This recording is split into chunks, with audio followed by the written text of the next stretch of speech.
We welcome you live to the NASCAR iRacing FedEx Grand National Series Season number 5 race at Richmond Raceway.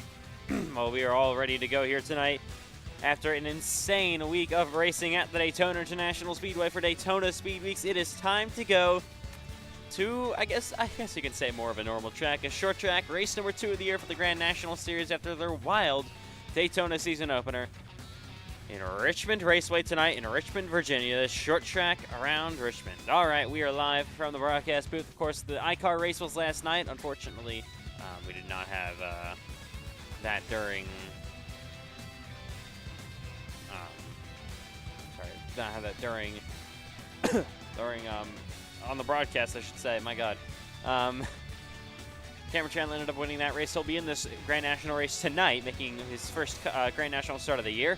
First full time in the Cup Series. All Cup Series drivers get 8. So we got to talk about, of course, all the action that went on in Daytona last week. We'll talk about some of the stuff in the race coming up this warm-up session. So, of course, half hour for the warm-up session for race number 2 of the season. We'll look at the point standings and more coming up at Richmond Raceway.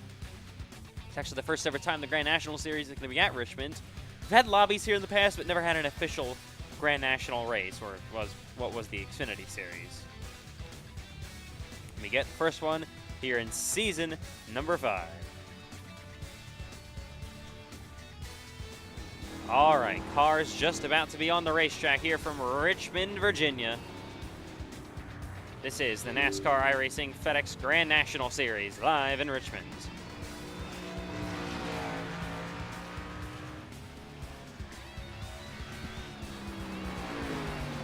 All right, cars on the racetrack will be live in about 30 seconds.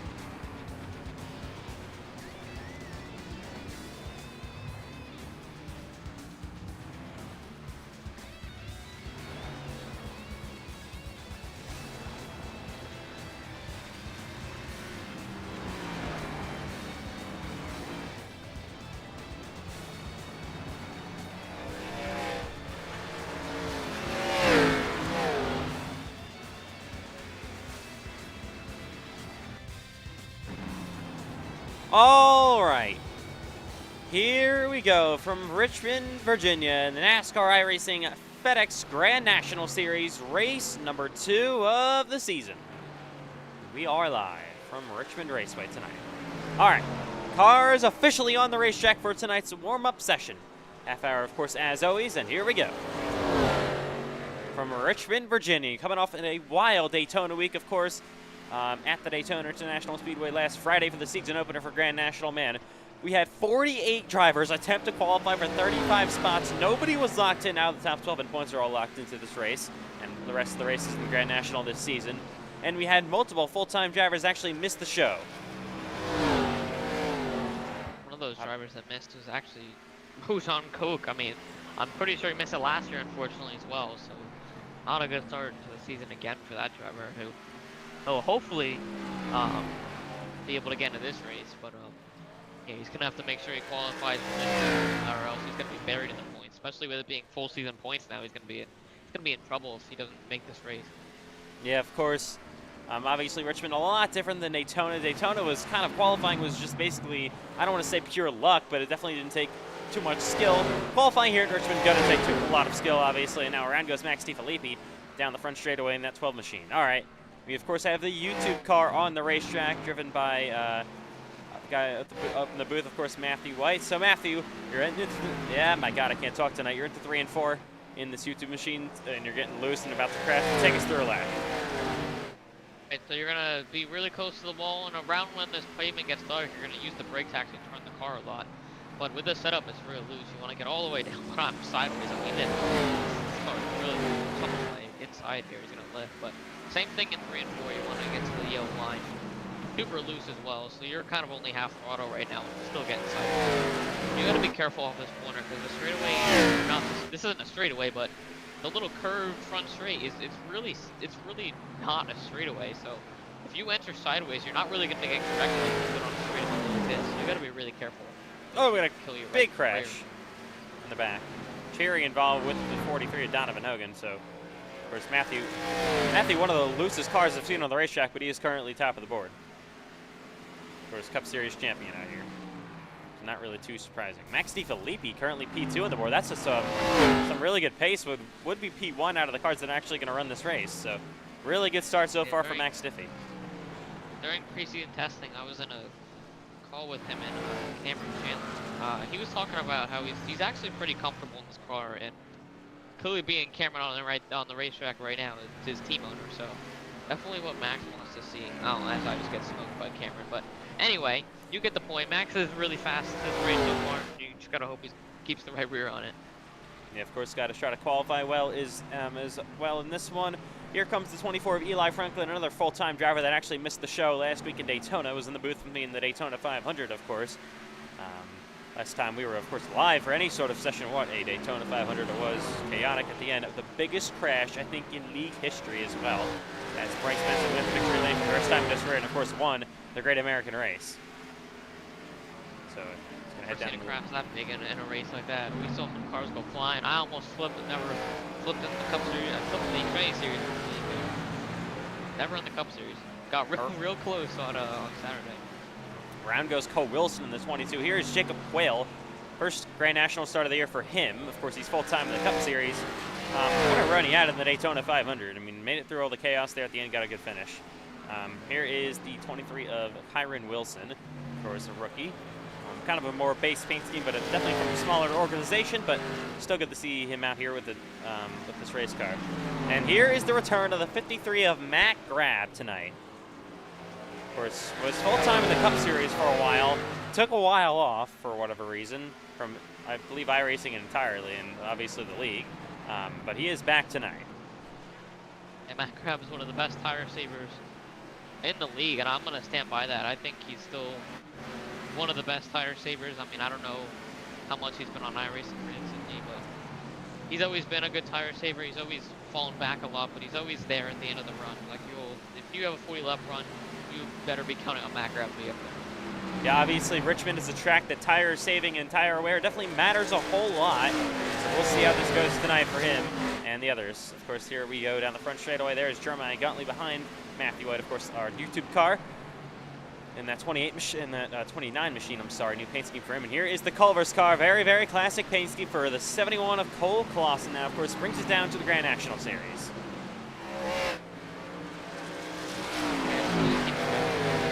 Even in this practice session, is you're going to see a lot of track changes. In the most recent iRacing build that came out this week, they underwent their second oval refresh project, which means the more rubber and more cars that run on a lane, so at this track, especially the bottom lane for tire saving, you're going to see the bottom a lot more. I think the top eventually is going to really come in towards the end of the run. It did in the iCar race yesterday, and I don't think it's going to be any different here, especially in 1 and 2. You can get a huge run off the corner, get underneath the guy, and then make a pass that way. So I think if we get some long runs today, you're going to see cars moving up.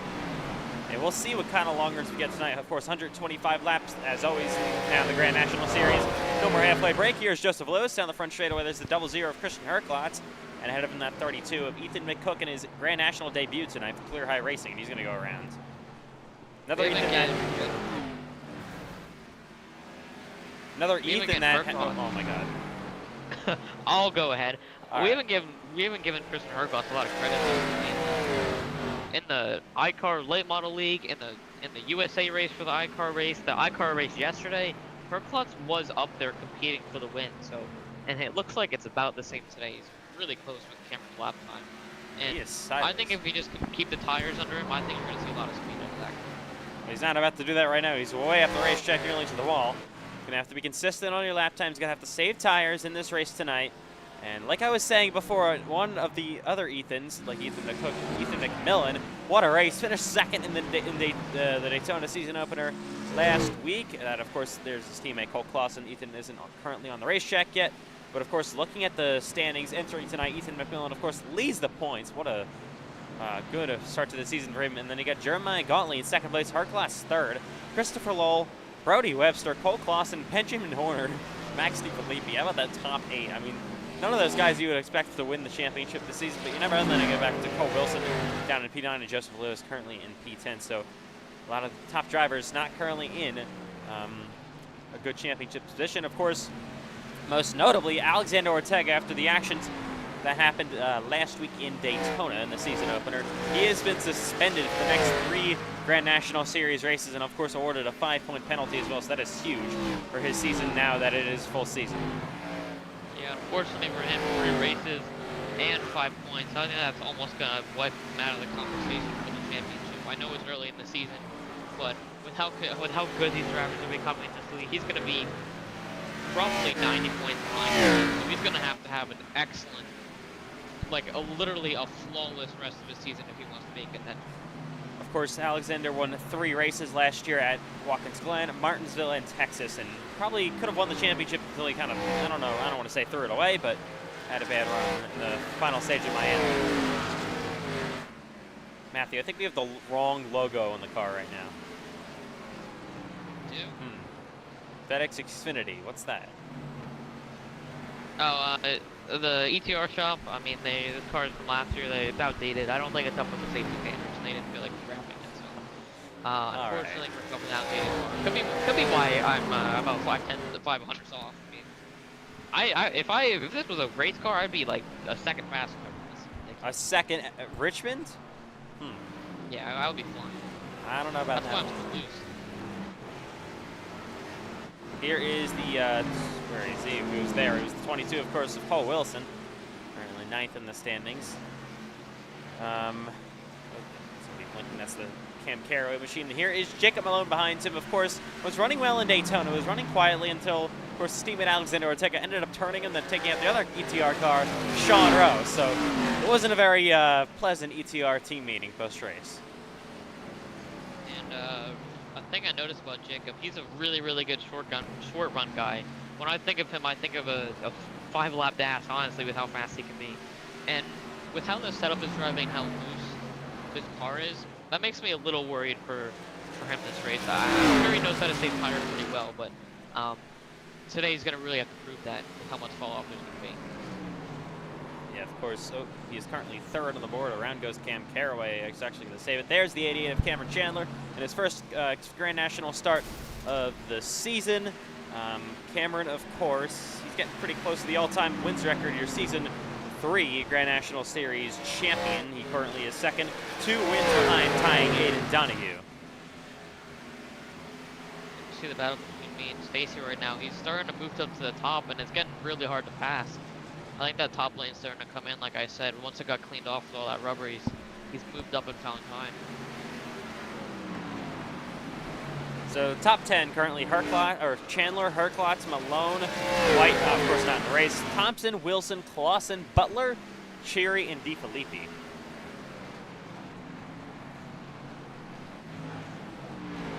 Here's the 27, that is Rojan Koch. There's Mason Ward. About halfway through this warm-up session in Richmond. Of course, first short track of the year for this Grand National Series. They have a lot of them this season. Kind of going back to more of the roots of NASCAR. Grand National name, and of course, more short tracks. Max DeFilippi is loose down the backstretch. He's fallen all the way back to now 10 on the board.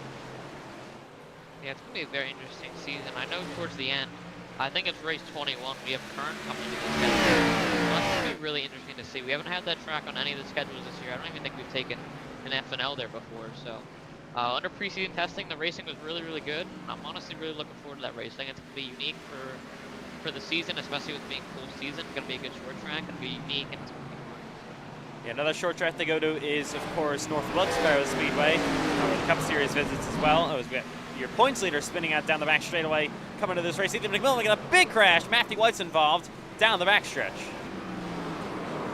someone's looking behind me. Oh, it's Joseph Lewis. Oh, and he gets nearly slammed again by Mason Ward. Of course, he missed the race last week. Of course, we had, 13 cars missed that one.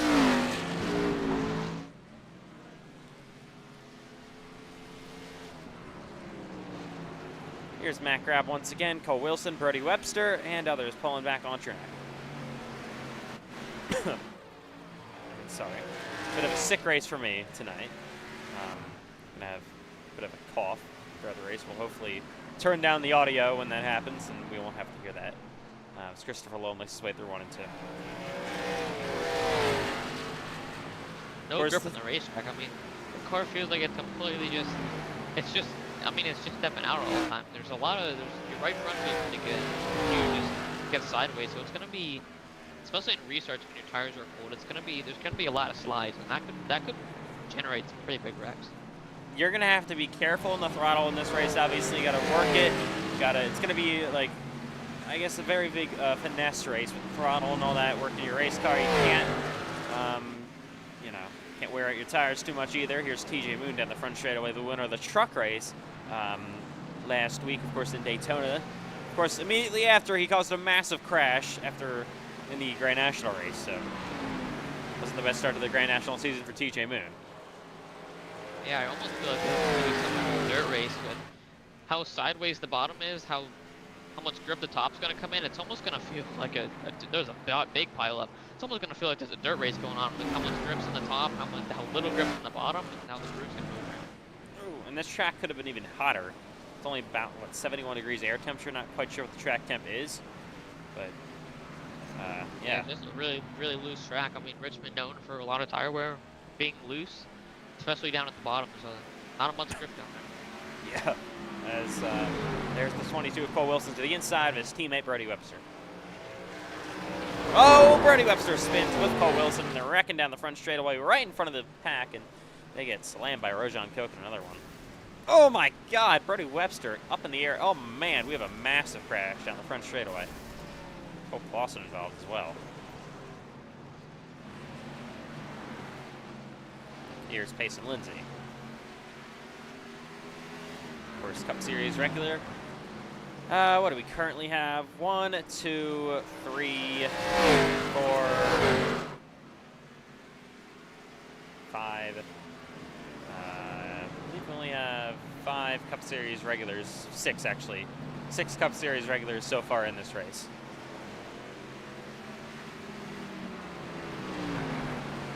Of course, we had a lot last week in Daytona for the season opener, that, like usual. As they head down the front straightaway, there's Knox Thompson in the 48 ahead of Payson Lindsay. Oh, and Lindsay gonna go around. Nearly will save the race car. Of course, we get over 35 entries, not including Matthew White. There would be DNQs. Unlike last week, there is people locked into this race. It's the top 12 in driver points. Here's the 2 of Brody Webster. Car around, that's just cheery, and Brody Webster gonna slam into his teammate. Currently 31 actual driver entries. We got a big record happening again. Oh my God, Cameron Chandler gets slammed, and oh man. Multiple cars around, 10 minutes to go in this warm-up session from Richmond, Virginia. Jacob Malone now on the wall.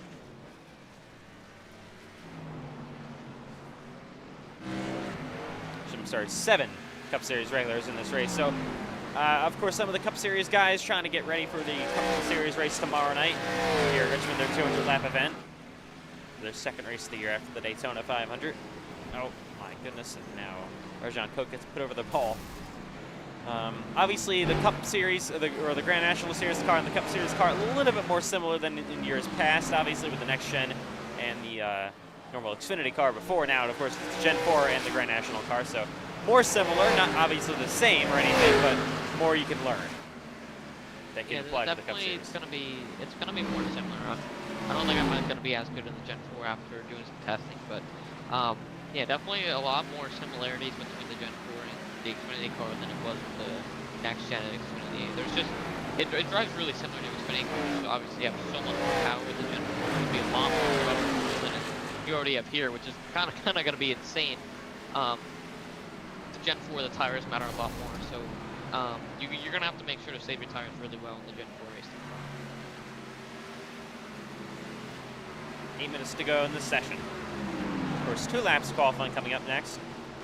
Usually it's only 1 lap at the super speedways. We had Daytona last week, and of course back to 2 laps. As Payson Lindsay passes the 81 of Cam Carraway, now he's going to immediately go around. Spin down the front straightaway. Oh my God, we got a big, big crash. Wow.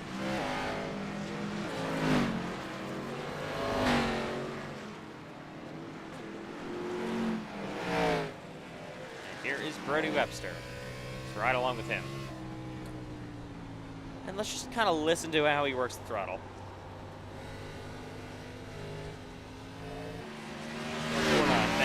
racing. Good camera work. Well, I promise that my car will not blink out like his.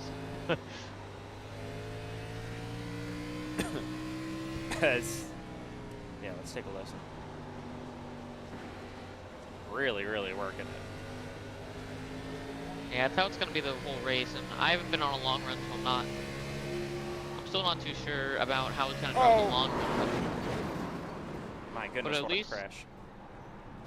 At least for the first 15 laps that I've been on, it's really loose, and it doesn't really get much better. So the drivers that are pushing on their way to the front really early, they're gonna be a lot faster than the guys that are saving their tire. But the guys that are saving their tire in about 10 laps will be flying compared to the other ones. So it's gonna be chaos for sure. You're probably gonna get wrecked. Of course, there are no guaranteed cautions in this race, no halfway break, no stage points or anything. Only way you get points now is for the finishing the race, then leading the most laps, getting the pole in 0x, and into the wall hard goes Christopher Lowell in 77. And here comes your winner last week, Matthew White's favorite driver ever. It's the 97 of Axel Smith. Pole's on track. Yeah, good win for him last week. A couple blocks that were a little questionable, but he was able to get the job done. He was definitely up on the front more than most of the field at the end of that race, so definitely a good win for him. As he heads down to 1 and 2. 6 minutes to go in this warm-up session. Of course, Axel Smith full-time in the Cup Series, won his first Grand National race, though. Successful speed weeks. You gotta make sure you do not enter these corners too fast, because if you do, you're gonna be sideways, you're gonna be up the track.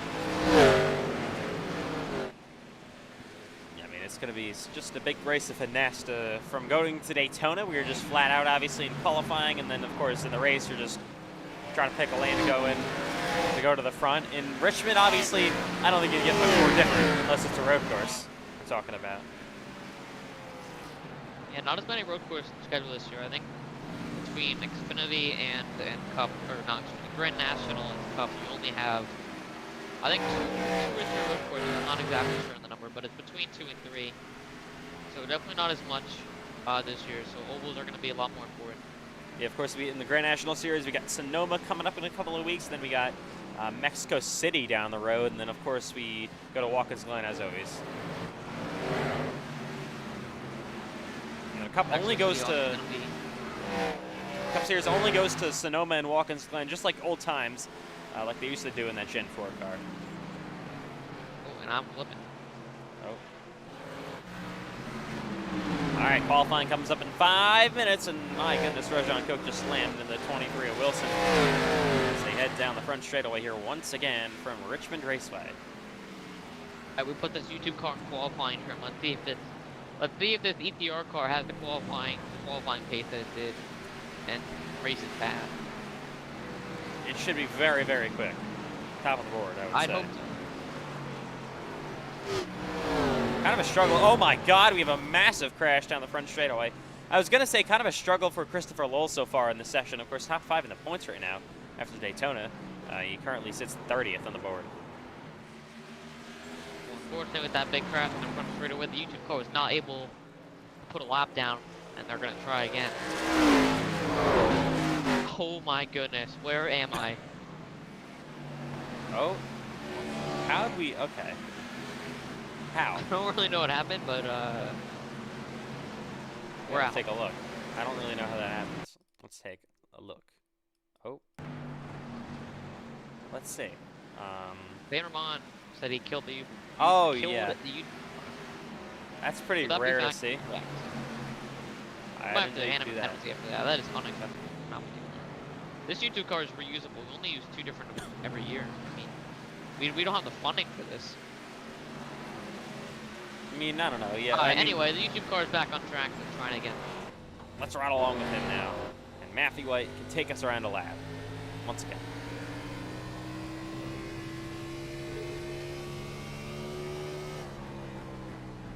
He's powering it down hard on the gas through Watt into. Obviously not going to be doing this every single lap in this race. Sliding this thing around as we have to push hard in qualifying. See if lap 2 brings improvements. Of course, you got 2 laps to do it. Oh, Boston spinning. Oh, and Eli Franklin is on the brakes.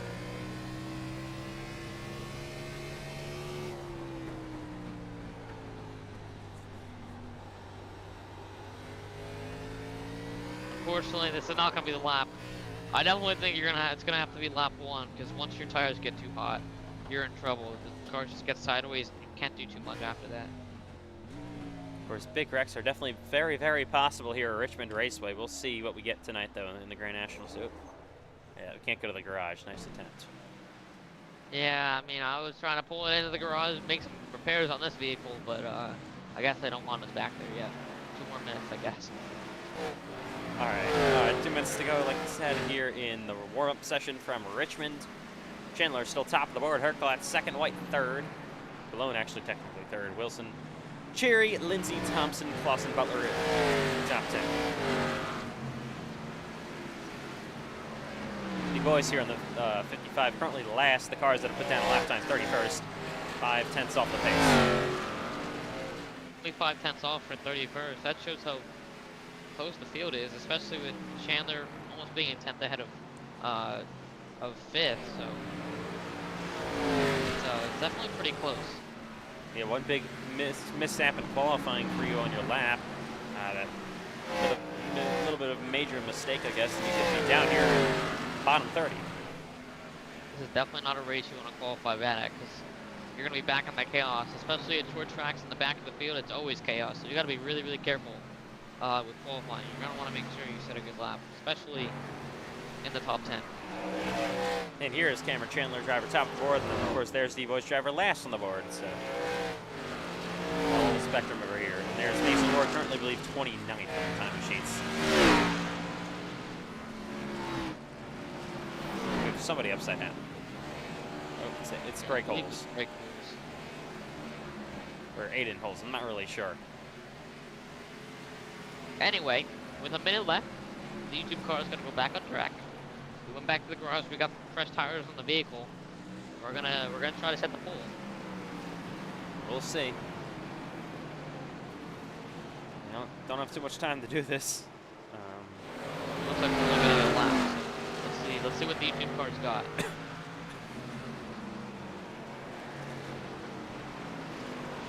Very, very slowly enters. You're gonna want to make sure you go up high there, because then you get a big jump. Don't get sideways like I did. That's not good.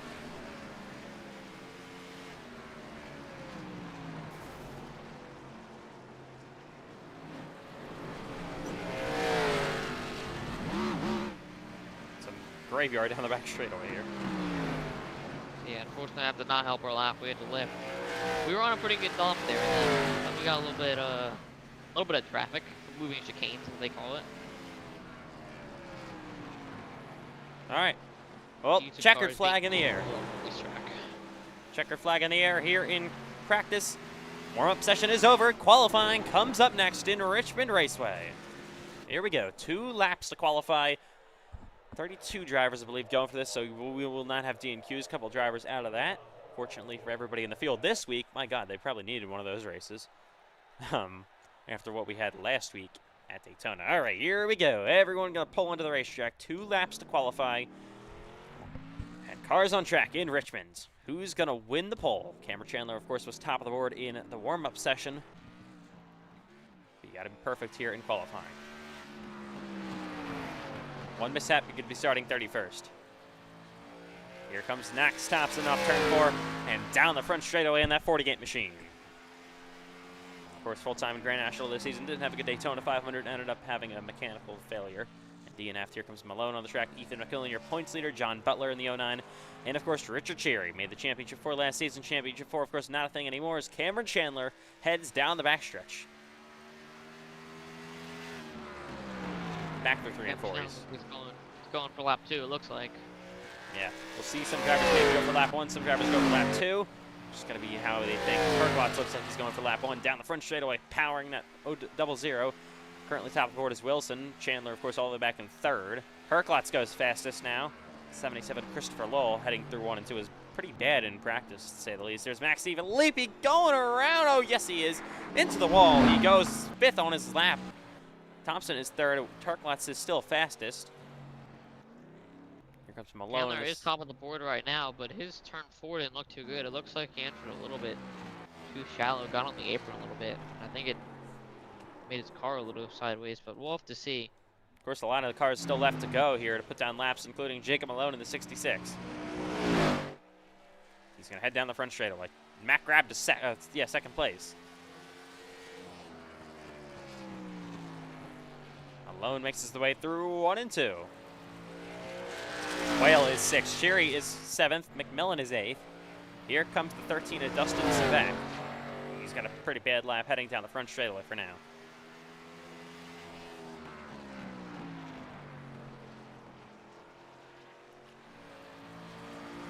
Malone top of the board. What a lap. Over a 10th on Chandler. Wow. And here comes Cole Wilson. Speaking of Cole Wilson earlier before this race, wasn't very confident in the racetrack here. Really did nothing in practice. Currently 18th on lap 1.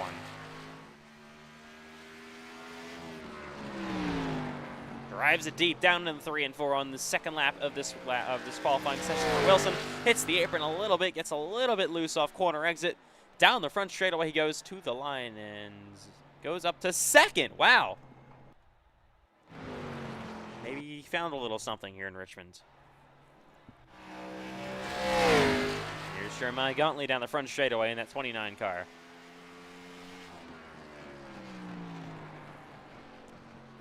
Of course, we're going to see more of what we're going to see throughout the rest of the season with the points obviously and all messed up after Daytona. Should get a bit of a reset tonight in Richmond. Still won't be perfect. We'll be more accurate in Fontana, I guess. But next for the Grand National Series is Jeremiah Gauntly. Comes across the line. That 29 car. Butler is down in 13th. DeFilippi, of course, was fast in practice. He's 11th. Gauntly is 27th on lap 1. I believe that might be just a throwaway lap. Here is Aiden Holes. There's the Tube Webster still currently on pit road. Here's Gauntly through 3 and 4.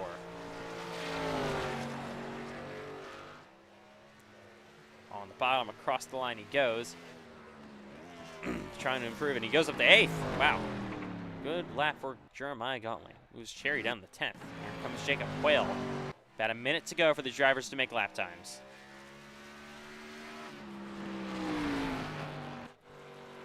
Here comes Axel Smith, your winner last week at Daytona. Powers on the gas, and down the front stretch he goes. What can he do? Can anyone knock Jacob Malone off pole? Here comes Jacob Quayle, heading down the front straightaway here at Richmond Raceway to the checkered flag on his lap here in qualifying. Jacob Quayle is 9th. Good lap for him. Here comes Axel Smith. There's Payson Lindsay on the track. Axel Smith goes across the line. How about gotta real quick shout out to Kyron Wilson, that small organization for the most part, down all the way up in 6th place. What a lap by that 23 machine.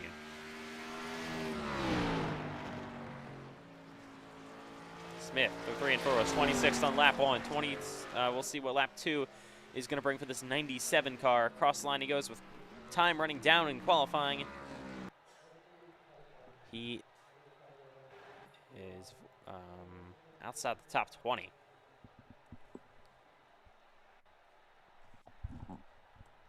And that will do it in qualifying. Jacob Malone going to be on pole here in Richmond as we welcome you live to the NASCAR iRacing FedEx Grand National Series, season number 3. See, I don't know where I got that from. Season number 5, race at Richmond. It's race number 2, coming off a wild one in Daytona. And let's go through your top 10 starting order. So, of course, Jacob Malone on pole tonight. Cole Wilson was not confident at all in his race car, but currently is going to qualify 2nd here. Payson Lindsay goes 3rd. Not the greatest lap for Cameron Chandler after being top of the board in practice. He is 4th. Matt Graben has returned to the Grand National Series 5th. Herklat 6th. How about a great lap by Wilson 7th. Thompson 8th. Gauntly 9th. And Quayle runs at your top 10. You see back there Richard Cherry and the rest of the field left the top 30. And then outside the top 30, scrolling across the left side of your screen here in Richmond. Of course, everybody makes the race this week.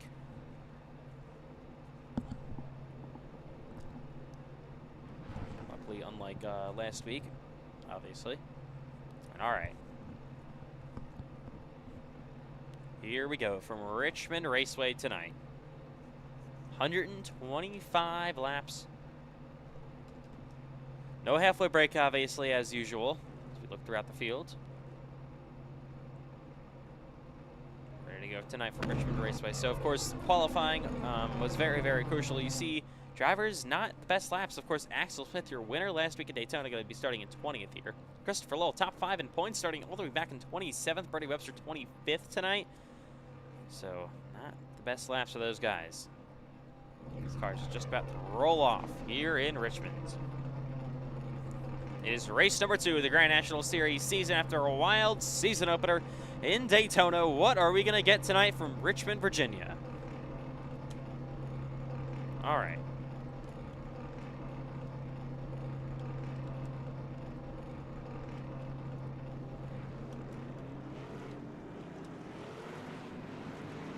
All right, these cars will roll on to the racetrack here in Richmond, ready to come down to check pit road speed first of all. First ever time the Grand National Series will race here at Richmond Raceway. They have never raced here, of course, in the past.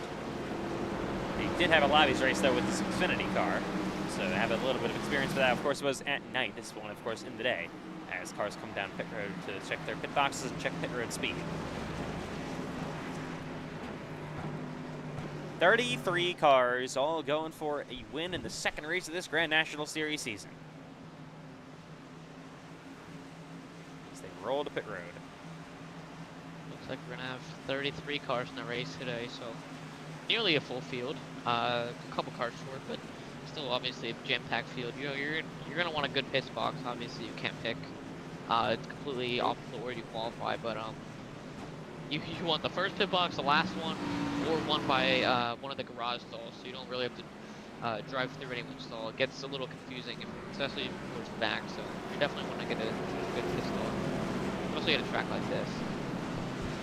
That is, of course, for certain, as they come the 1 to green, this time by in Richmond.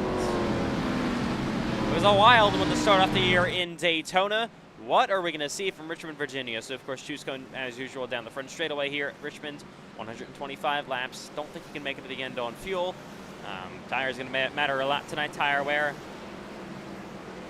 No stage points anymore in the Grand National Series. No halfway break. Jacob Malone wins the bonus point for the pole. That's what you need to know for the short track race, the first one of the year, for race number 2 overall in the Grand National Series this season. Cars especially without not being full-time point anymore. That 1 point could be the difference between this championship and someone else. So all these poles, all these points that you collect could be the difference. Yes, it could be. All right, here we go. After a wild week in Daytona, it's a short week as well. We are back, and we are just about ready to go in Richmond Raceway. Race 2 of the Grand National Series in Season 5 is underway from Richmond, Virginia. Two cars got away side by side for the lead. Cole Wilson and Malone side by side. Malone gets, Cole Wilson gets a good pinch. Maybe he can get the lead. Oh, Wilson back on the bottom of the racetrack. We got a car on the wall already. TJ Moon caused huge issues in Daytona last week as Wilson moves his way to the inside on the 66 of Malone for the race lead on the opening lap. Impressive move by Wilson out of 2. He pulled a crossover. I didn't think he could do that at a track like this, but he did. Now he's on the bottom. Rolled reverse, lap 2.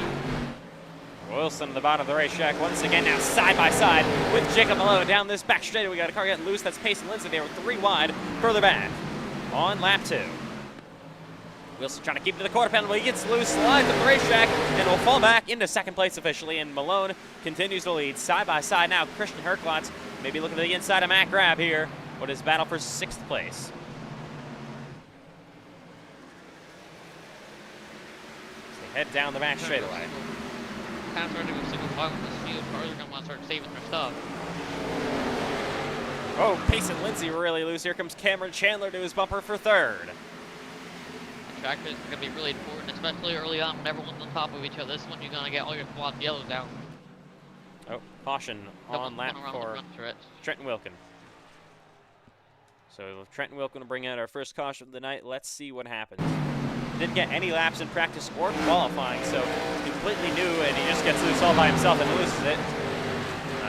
Not quite sure where that was a caution, to be honest. That was not a good caution call at all. Well, I guess it was he was driving backwards. All right. Well, caution's out. Lap number 5 here in Richmond.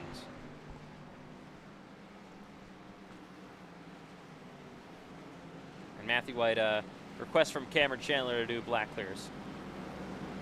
Oh. That.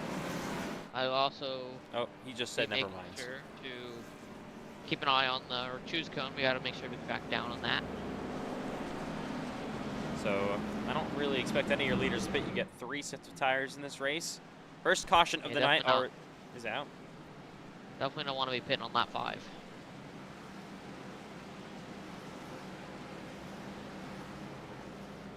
Of course, they all did a pretty good job getting away there. Obviously, Wilkins spins out all by himself to kind of close that all out. They were 3 wide further back, though. What a crazy start they had back there. And then, of course, racing for the lead between Malone and Wilson.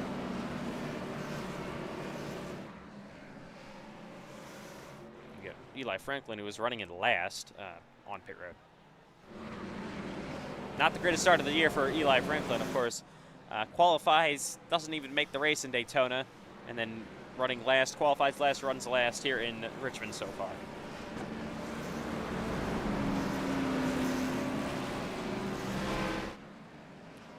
Come to the shoes, but not yet. I was gonna say a little bit early. One more lap for shoes. Got 2 to green here. All right, so we'll restart. That means on lap 9 here in Richmond. So still, of course, very early on in this one. Obviously, I guess we haven't had an official non-super speedway race without stage points actually mattering. TJ Moon was in the wall. He's got damage on his 9 car. But, of course, they'll race a little bit differently now with no stage points on the line and no halfway break either.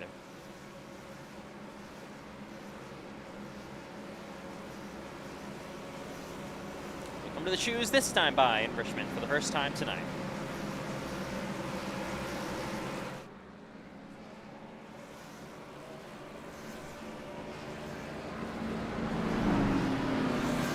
All right, here we go. Malone will go outside. He makes that clear. Wilson goes inside. Chandler outside as we look further back. Of course, now the shoe's going in its 2nd full season in everything in FedEx, including iCar, besides lobbies and, of course, special events. So we prepare for this restart. We'll be on lap 9.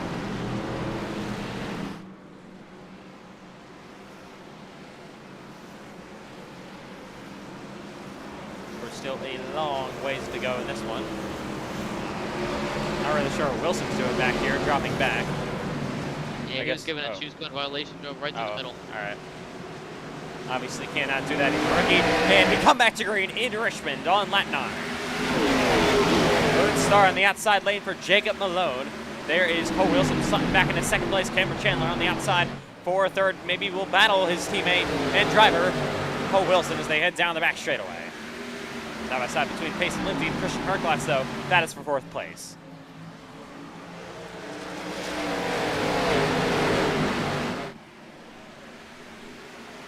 Herklotz gets passed by Lindsay. Look at this mess back here. Cherry, who started outside the top 10, trying to break his way inside the top 10, currently runs in 8th place. How about Axel Smith up from, we got a big wreck in the back. It's Brody Webster involved with the 25 of Mason Warren. Caution is out again. 2nd caution way in the back, obviously. Let's see what happens. Racing, they're making contact down the front straightaway. Oh my God, what is Brody Webster doing? I'm not really sure. Let's ride along with him.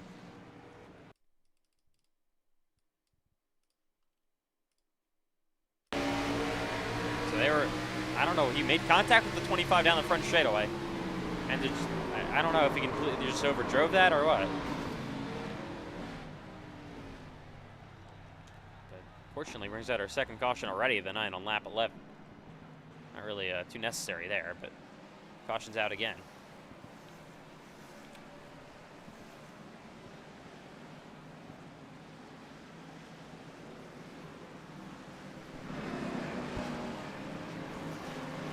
So I would assume everyone would pit now. Eli Franklin pits once again with Brody Webster now in the 2.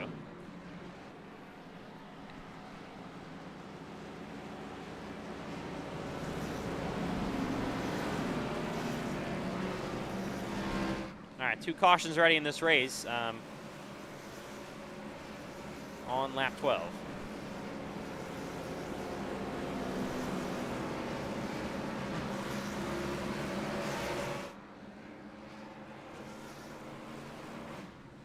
with actually Brandon Webster pitting still, and here comes Eli Franklin. Just not having a good day so far, obviously. Really, probably the slowest car on the racetrack so far. 2 degree this time by. There's Kyron Wilson, of course, at that choose cone violation. The only other race he ran in the Grand National Series before was, of course, last week in Daytona for the season opener. So probably going to be a little bit more cautious. He's already practicing the choose cone here down the front straightaway. So probably. Yeah, definitely. You want to make sure you get the choose cone right. Not a way you want to be losing track position, especially at this point in the race.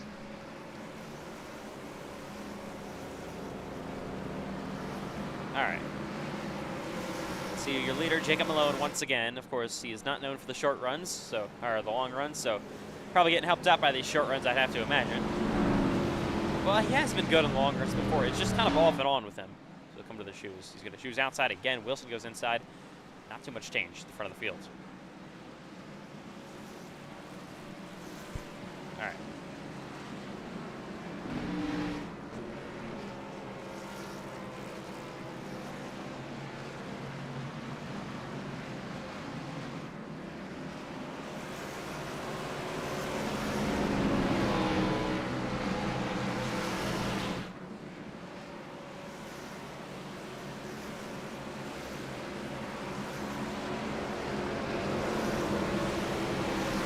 As we are ready to go once again now on lap 15 in Richmond. 2 crashes basically for last.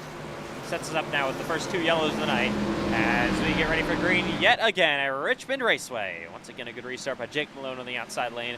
Cole Wilson currently runs in second on the bottom. Cameron Chandler trying to get a good restart on the outside of that 22 car. Those 2 CWR cars run second and third. Chandler will fall back to P3. Head down the backstretch yet again. Chandler trying to get to the inside of Wilson, will fall back. Get back here, you got Matt Grapp door to door with Max Thompson from Cherry. Still there side by side with the 97 of Axel Smith. And they both ran the 97 car as they head back into 1 and 2.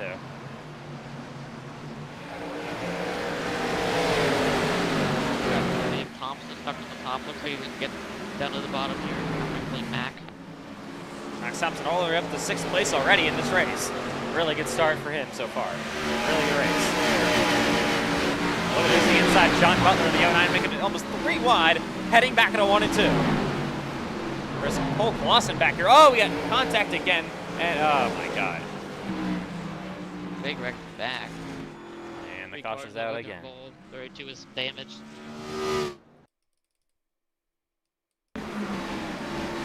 Let's see what happened this time. Oh, just okay. I guess 72 or 77 just misjudged. Maybe how early the 32 was braking. I'm not too sure what was happening there.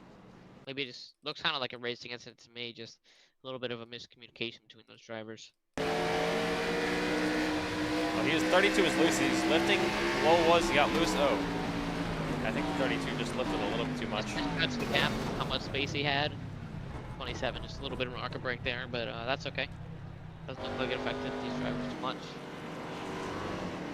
We're under caution again for a crash, basically for last.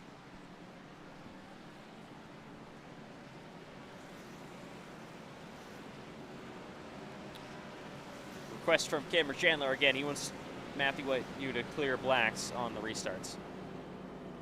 I have been trying to, but he's too quick.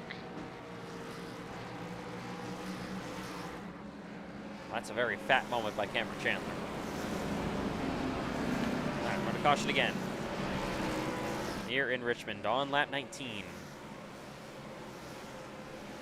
Another crashing outside the top 25.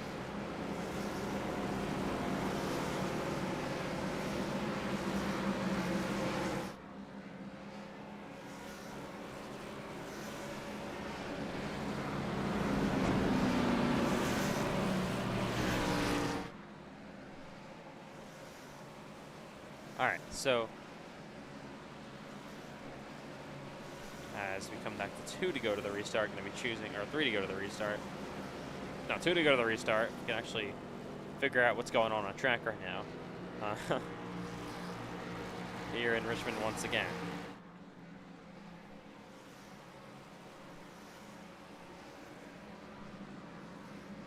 So only on lap 20 in this race so far. Still obviously a long ways to go.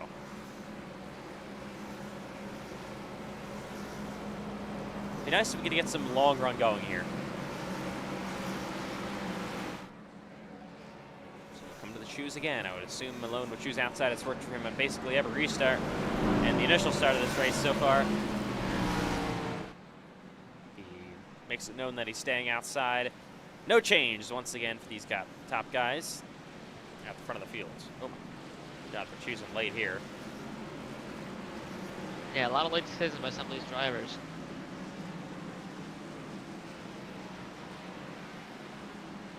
All right, that's the full choose. As we get ready for the restart yet again here at Richmond Raceway. Been a pretty chaotic one so far. Up front, they've been pretty nice and tidy, but outside the top 25, man, it's been a mess back there. Kind of a couple of guys just running over each other. But we will get ready for this restart. Pace car is in, and here we go on lap 22 in Richmond. Let's see if we can get some sort of long run going here. Back to green.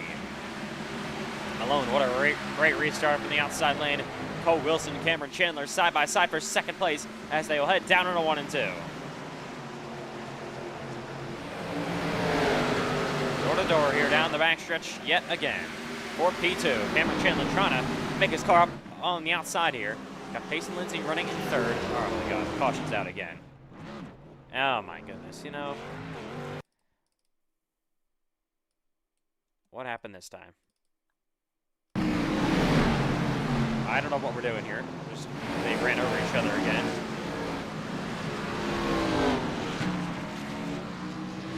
Caution's out. Let's ride along with Brody Webster.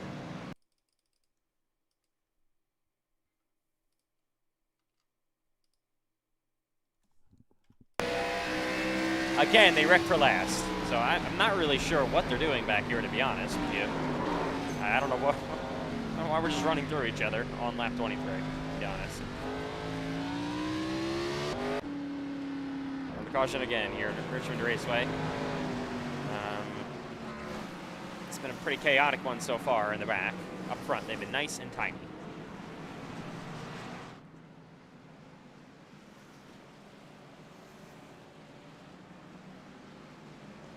Definitely an interesting race to start our race, but hopefully we can get a green flag run after. That would definitely be nice.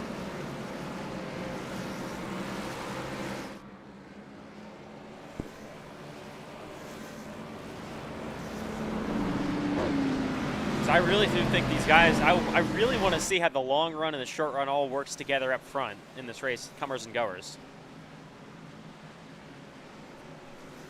Unfortunately, guys at the back don't really want to see that happen, apparently. Well, anyway, silver line of this, we're coming back to 1 to green here, which means they're coming back to racing very soon. So, not much has changed up in the front of the field this race. Malone took the lead after getting that strong pole lap. Wilson and Chandler, I think they've swapped positions. I think Chandler's moved up 1, Wilson's moved up 1 as well. So it's gonna be interesting to see the track getting changed here. Obviously, we've been on our pace laps for a while, so the track's gonna change a little bit with the sun going down. So we'll have to see choose one of the line here. So we'll have to see what's gonna happen. All right, we're choosing again.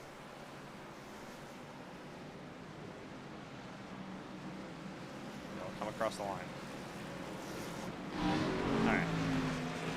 So it's been about maybe Christopher Lowell, that's 32, the 2 Brody Webster. I mean, somebody else maybe. It's been those kind of those 4 or 5 of those guys back there running outside the top 25, really causing the most. I don't know why. I mean, obviously, sense of urgency is the worst back there when you're running so far back at a short track, but let's still keep it together. We're still only on lap 26.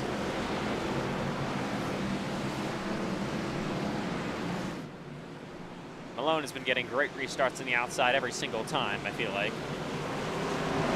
Wouldn't be surprised if this is another one as we're back to green again. Wilson almost keeps it to his inside, but here comes the 99 of Payson Lindsay turning under Cole Wilson as they head back into 1 and 2. Lindsay almost gets his nose chopped up, but now Malone sleds up the racetrack and we're side by side with the race lead. down the backstretch. Malone once again drives it in deep and clears the 22. Wilson now Cameron Chandler on the outside of Payson Lindsay. Gets the wall a little bit, goes Cameron. So they head back into 1 and 2. We'll see how the different lines work here at Richmond as well. Chandler up the racetrack. On the bottom is that 99 of Payson Lindsay as they go side by side, heading back to 3 and 4. Now Wilson to the bumper of Malone. He's going to try to turn under him. Your defending series champion, but he gets loose and might get split. 3 wide almost for a second. Down the front straightaway. First P2. Payson Lindsay in the bottom. Wilson in the middle. Chandler up on the outside lane. Definitely not what Wilson wanted to see. He was like being single file. This is just helping Malone get away. These guys racing. They're nearly back on the back stretch. Keep it together. We keep it together in green as they head side by side. Chandler on the outside of the 99 of Lindsay. Wilson, of course, nearly wrecked. Way up the racetrack goes Cameron Chandler as his teammate Richard Cheery in that other Monster Energy car comes down the back straightaway. Now he's to the outside of Payson Lindsay for P3. Pinching Payson, not really Payson's going to have to get around him because the bottom definitely looks like it's the fastest lane right now. See what he does in 1 and 2. Stays close to Payson. Malone now 4/10 lead out in front, side by side, and now Chandler going to clear Payson Lindsay, his Cup Series teammate for P3, now to the bumper of his real teammate in Grand National, Cole Wilson once again. They may be teammates.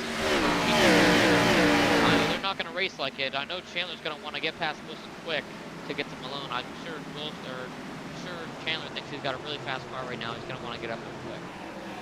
A little bit further back to the field, you got side by side this 2042 car, completely sideways. You got the 09 of John Butler, the 71 of Cole Clausen. This is kind of the big mess area that they nearly had a big crash a few laps ago. This 42 car is, oh my goodness, he's dirt tracking here on the bottom.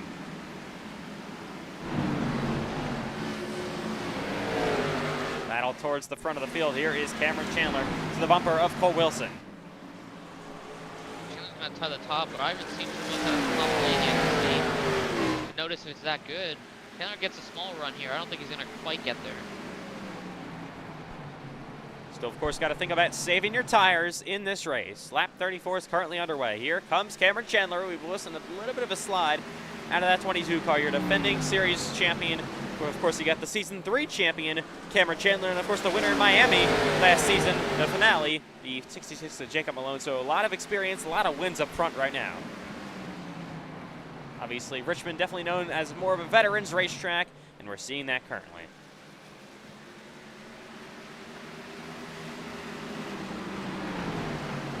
Chandler way up the racetrack through 3 and 4. See what kind of play he gets. See something I don't, but I just don't think the top has enough right now. I don't think the tires have fallen off enough to see enough speed at the top.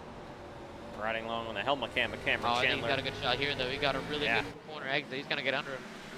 Here we go for second, side by side, back into 3 and 4. He's going to try to get to his quarter panel. Off turn 4 they go, but Wilson squeezes past him nearly on the outside lane, and he's clear again. That's where it's going to be really hard to pass this racetrack. If the car's going to pinch you down like that, it completely cuts over your exit. It makes it nearly impossible to pass the guys from you. Cameron's going to need a really good exit off of 2 if he keeps running that high line, even get side by side with Wilson if he wants a chance. Malone's starting to slowly pull away from these guys, looking a little bit further back. There's Max Steve, will be running at 9th. Knox Thompson has fallen back to 10th as the run continues with that grab. Of course, so good in the long runs. Not really sure what we're going to see out of him tonight because we haven't seen him on a track in so long. I've been watching the battle for second for some time as we're passing. Chandler keeps using the top lane, and I'm worried that's just going to keep eating his tires up. We saw it a little bit yesterday. Cameron was a little bit impatient behind Sean Rowe, who raced in the race yesterday. Got lucky with some strategy and ultimately drove some of the fastest laps of the race and was able to get by. But this early in the race, he's gonna want to make sure he saves some cover, or else he's gonna be a little in trouble here trying to get to the lead. Of course, Cole Wilson, of course, full-time regular in Grand National. Cameron Chandler is not full-time in the Cup Series, but obviously these two own a team together. And we're wrecking. The yellow's out. Caution's out again.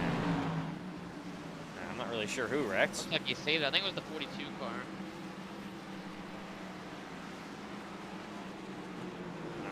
Not really really sure we're even. Okay. Caution's out, obviously.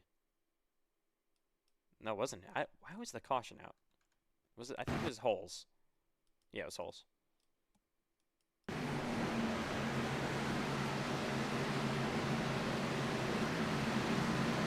So, I think he just came down and then Zane Bond gets a piece of him. Why is that a caution? Okay. Yeah, I think Coles just thought he was pissed off coming up though. I'd go take a look at that right now. Here we go. Leader's going to be coming up pit road here, probably. Malone stays out. Wow. Wow. Oh my God. He is going to be on an island. Everybody else Malone pits. came over the radio. Malone came over the radio and said he knew he was in trouble the second he stayed out. And everyone except one other car, two other cars that I see right now, are gonna pit. So these guys are in trouble. You have 3 sets of tires. I think obviously this is, in my eyes, this is the perfect time to pit. And some of those guys in the front, risky strategy, and definitely not a good strategy for Malone. Yeah, Jacob Malone leading the race, dominating, led all the laps so far. Might not be for so much longer. Ward and McCook trying to take some strategy off pit road. First going to be Cole Wilson. Second going to be Chandler. Third, Lindsay. Nothing really changes. Cheery, Gauntly, Herklotz, Smith, McGrath, Max DeFilippi, and Knox Thompson. And these top 3 stay out. Of course, Malone from the lead. Don't really see that every day. And then, of course, the 25 of Ward and the 32 of McCook, who are running outside the top 20.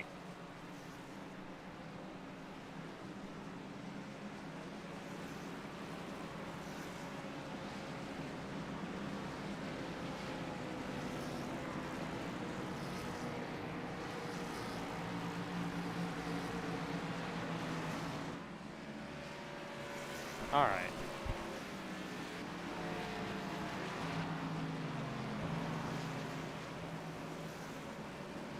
So this should be interesting shoes with these two, of course, staying out behind Malone, or behind Malone, and then of course the new tires behind him.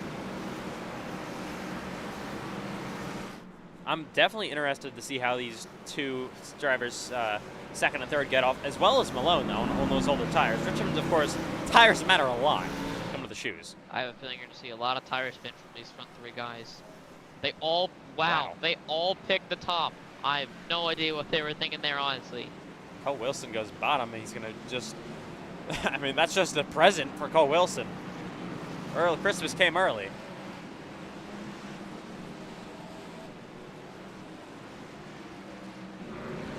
All right. Man, I have no idea what those guys taking out were doing. They honestly just gave Cole Wilson, Cameron Chandler, and the next couple behind him the lead, honestly. I mean, I would have thought at least one of them would have picked the bottom to make it a little harder, but no, they're just going to give Cole Wilson a pretty easy way to the lead here. Well, we're going to restart here. Going to be a lap 45 here in Richmond. A lot of old tires staying out. There are 3 old tires staying out, and then a lot of cars pitting. Back to green. Malone gets a great restart for it now, but fresh tires behind him should probably eat him up pretty soon. Drew my Gauntly going to spin. Around he goes with the 32 McCook. He's up there, and the caution is, yes, it's out. Yeah, that was my concern. That the old tires were going to be loose. People saw new tires, thought they could go faster, and it just didn't work out for him. Gauntly on the bottom. Oh my. Too hard, sideways, yeah. That's what I was warning people in practice with. All by himself, obviously. Well, got a little help on the bottom because he was spinning him, but it's right along.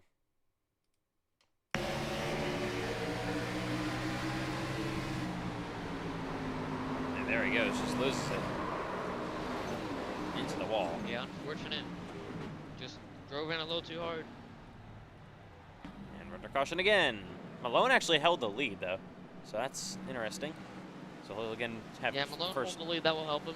Obviously, controlling the restarts Yeah. is pretty important. I wouldn't be surprised, honestly. I wouldn't be surprised if you see Malone drive down pit road here. I mean, Cole Foster's got wrecked under yellow. oh. I'm not really exactly Cole sure. Foster's not happy over the radio. There he is. Take a look. 71.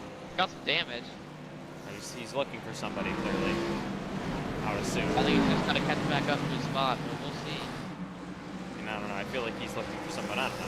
Oh, yep, he's looking. Oh, it's Max Steve. These two have history. Oh my God. Yeah, these two definitely have a little bit of history. They've been okay lately, but Yeah. let's see. So just rolling slowly. They have a little bit of a checkup up there, and then Just wasn't paying attention. It doesn't look like.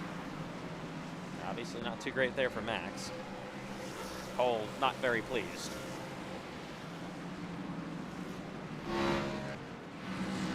Man, this race has had everything but long runs.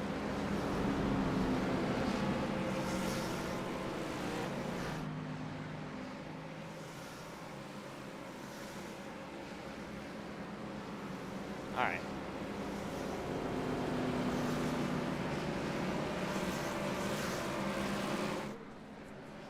I'm gonna choose again.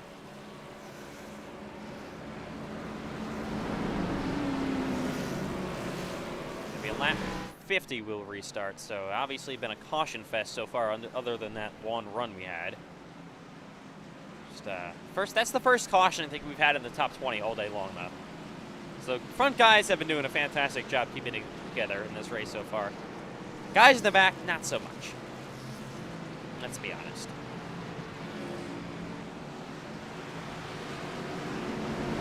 Obviously, the Grand National Series is a series of learning drivers for the most part, besides some of the veterans like Malone, Wilson, and others. But guys that run outside the top 20, mostly for the most part, learning drivers, up-and-comers, new to the league, all that stuff, as you know. All right, pace car is in. Here we go, once again for the restart. Malone, of course, still on those older tires, but another cycle done on the restart for the Wilson and the others as we're back to green. Another great restart by Malone. That stuff has been up there 3 wide, down into 1 and 2 with Axel Smith and the 25 of Mason. Oh my goodness, Smith nearly lost it. And Pace and Lindsay gets ran way up the racetrack, and oh, Smith is sideways. Oh, we got someone spinning. Yeah. And I'm not really sure, again, why that's a caution. I think that car blinked out, but it was Bernie Webster, it looks like. Yeah, he completely blinked. There's nothing to look at. He blinked. I don't know what that was. And he's still blinking. All right.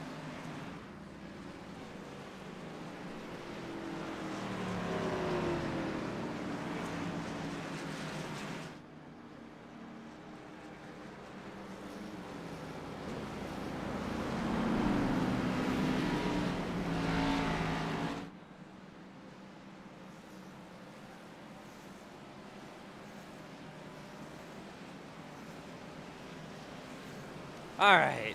Well, my God. Can we have a long run, please? I would love that. Hopefully these guys, hopefully the track conditions switch a little bit. Maybe the track can tighten up a little bit as the run goes on. Unfortunately, I don't think that's going to happen, but let's hold out our hope, and let's hope we get a long run here. Yeah, of course. This race, I mean, when we had that long run starting, no, not really a long run, but at least somewhat of a run going, the racing was pretty fantastic up front. I was really enjoying that. 29 cars currently on the lead lap. And especially if we got like a really long run, lap traffic would come into play eventually. So this would have been like really really entertaining at the front of the field. We could actually not crash for 25th.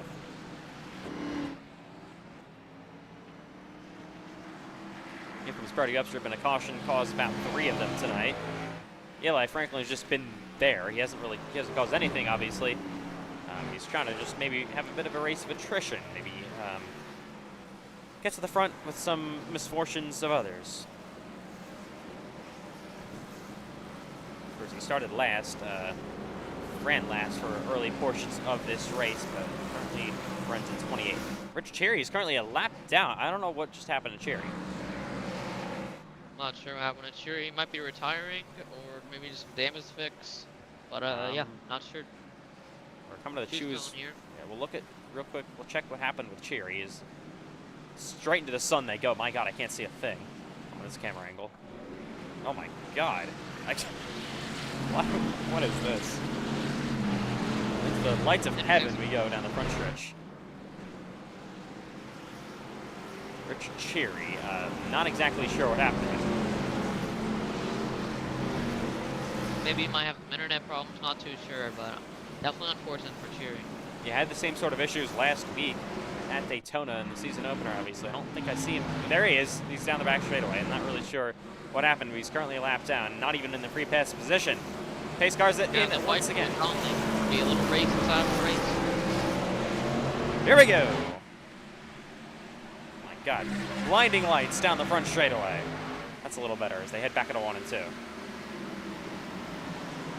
There's Wilson to the bumper.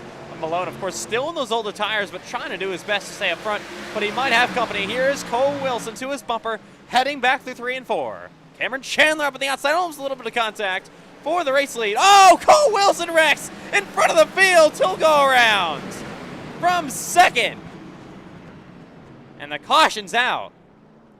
Unfortunate. Cole was just trying to get a little bit more than the car had, just lost control. I don't think he got hit, luckily. I thought he was going to get killed, honestly, but he got really lucky with this one. It's just on the inside of the apron. Yeah, it's that. I thought he was going to get hit by Mac Grab there, but he got really lucky. Could have. And then, honestly, look at ended this. his race.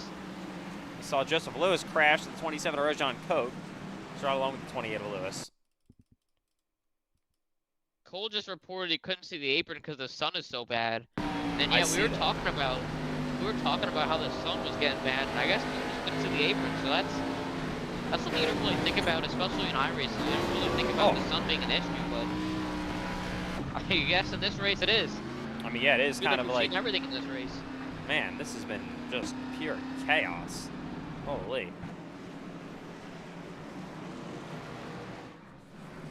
And cars are pitting. At least some of them. I mean, it just look at this. Malone pulled it down as well. Looks like he was ready for fresh tires. Finally. There he is. Mac Grab, how about him in a second place? Oh, I think he just passed a couple cars. Never mind. So he's third. No, nonetheless, Mac Grab within the top 5. Phil Clausen in 4th. I mean, Clausen just got wrecked under caution. How about him? Steve Lippi in 6th. How about Ethan McMillan in 10th? Didn't you say he was the points leader? Yeah, he is coming into this race. I'd like to maintain that. Stage points here. I actually don't know if we have stage points anymore. Nope. But, looking to run well and get the points in this race to hold that lead. Cameron Chandler now leads. He's looking to sweep the week, of course, after winning the iCar Pro Series race last night. Monday's iCar Late Model Series race, of course, neither were broadcasted. That was actually canceled. We had some rain at the track, couldn't get the track dried in time, and unfortunately couldn't have a race. But still had a great iCar Pro Series last night. Great race, a lot of green flag run in there, a lot of tire fall off, pretty interesting. Yeah, not the same tonight. All right, so we go into heaven once again to choose. I don't know what's going on here down the front straightaway, why I can't see a thing on half my camera angles. This is the worst one. I mean, what even is this? What am I looking at? My God. Light sun clear here in March, I believe. All right, let's get ready for this restart again. We'll be on lap 60. The back straightaway kind of getting affected too. Oh my, some of these angles, man. I'm gonna be blinded by the end of this race. Yeah. You gotta think about, we're using cameras here, you gotta think about what the driver's looking at. If the sun is right in their face, it's gonna be hard to see your braking wheels, it's gonna be hard to see the corner. We'll just wreck because of it, so I think it's honestly gonna get worse and worse as the race goes on. We'll have to see. Yeah, this race does not need more chaos. Oh my God, and Payson Lindsay, I thought, was about to did check up the outside lane. Cole Clausen got a piece of him on his back bumper. Payson got a bit of rear end damage as they head back into 1 and 2 again on this restart. Cole Clausen on the outside of Axel Smith, who gets 5th place away. They head down the backstretch. Here's Max DiFilippi on the inside of Christian Herklots.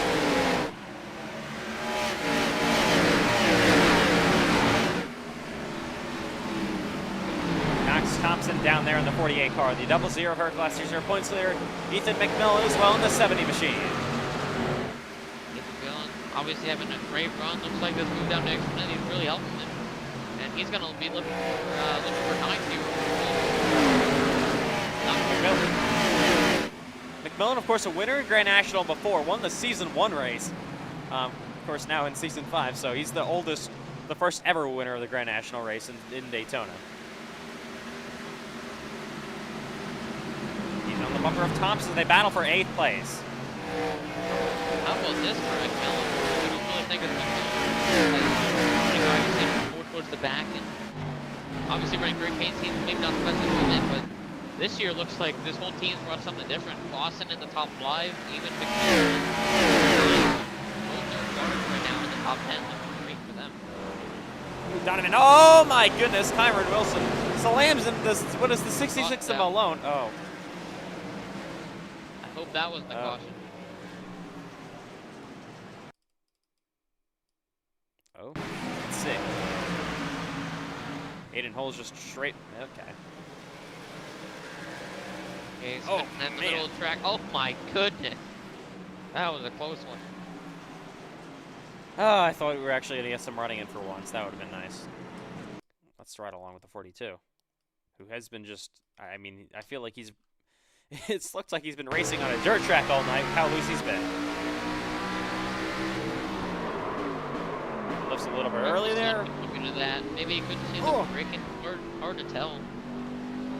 The sun has, definitely not been so good today as we got, he said pace and pitting. He's, Paul Clausen this is about your halfway. This is about when halfway would be. So looks like some cars splitting it up here. They're only gonna have one set of tires left. They were taking their tires here. Doesn't look like Payson is. Maybe just got some damage from here. I think I can see a little bit. Yeah, Payson was running. Payson was running in second. You also had Max Deepy pulling. Maybe it has some damage to get fixed. Or not Max Deepy. We had Cole Clausen pulling from pit road. Fortunately, they're going to lose a lot of position because of this. Richard Cheery got the free pass on that caution. All right. Cheery finally back on the lead lap. So, man, this is not what we wanted to see tonight so far, obviously, with all the chaos.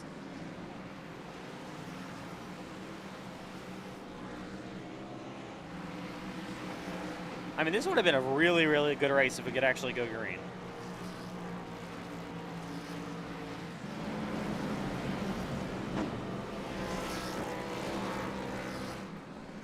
Oh, not too sure what's going on there. But I was just making sure. I was going to make sure he went to the back because he did not meet the pace car out of pit road. Looks like someone might have spun off of turn 4. Not too sure what happened, but I don't see anyone there, but there is some smoke and some tire marks, so something must have happened there. But looks like it's all clear. Not exactly sure what that was. All right, we're coming to the choose again. Mac Grab goes inside. Chandler chooses outside. Ooh, Axel Smith. I don't know if that was late or not. I think that.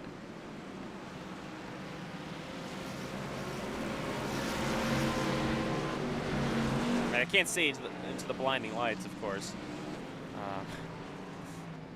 Man, this has been a pretty funny race so far. Going to be going to the back here. Oh yeah, that's. He was a little bit late. Thought I saw that. This is going to be interesting. He's going to have to pull over. Oh, my. What? All right. Thought he was turning down on Max Diffie. Maybe he's trying to move out of the way. Diffie going a little bit early. All right. What can Mac Grab now do on the bottom with Chandler with the lead? Mac Grab can't be pulling like this. There we go. As we get ready for the restart, he's going to check up the inside lane though a lot. As we come back to green, Mac Grab a terrible start on the inside. And Christian Herklotz, what a restart for second place.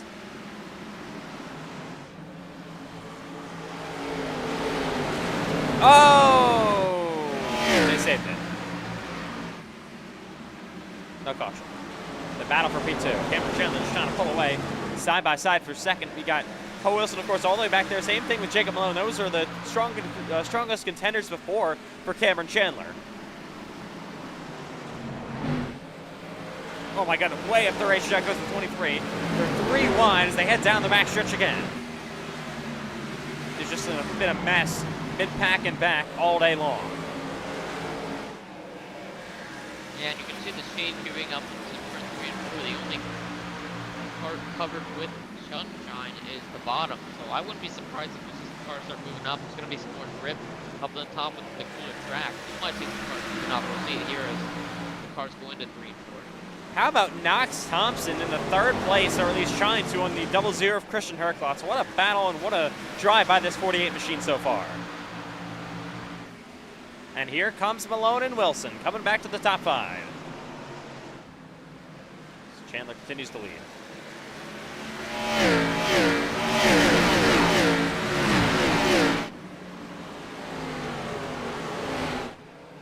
Knox Thompson, oh, he's gonna almost door slam Herklotz, and here comes Max Stephen Leapy to the bottom as well. How about Thompson, Leapy, 3rd, 4th? You don't, and Herklotz in 5th. You don't really hear about these guys all at once.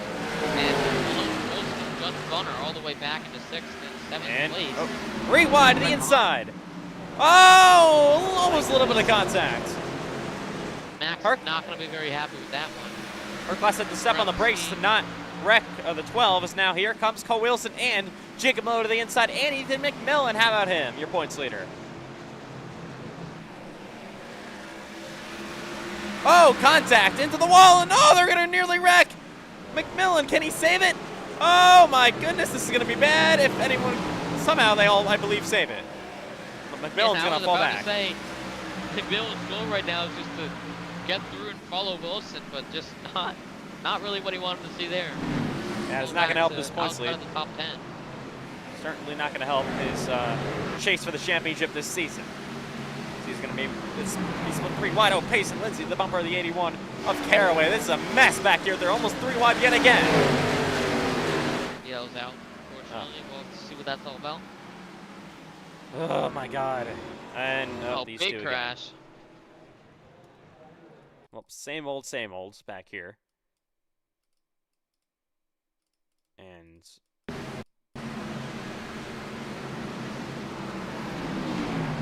oh my goodness. The checkup, I think, if I saw that right.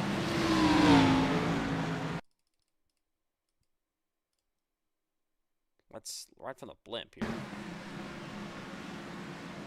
What is Aiden Holes doing? My God. That was the worst checkup I've ever seen in my life. And then Du Bois just ARCA brakes. All right. Let's see if anyone comes down pit road, though. Here we go. And they are. Your leaders are pitting. Malone, though, stays out. Cole Wilson pits. Well, that's interesting.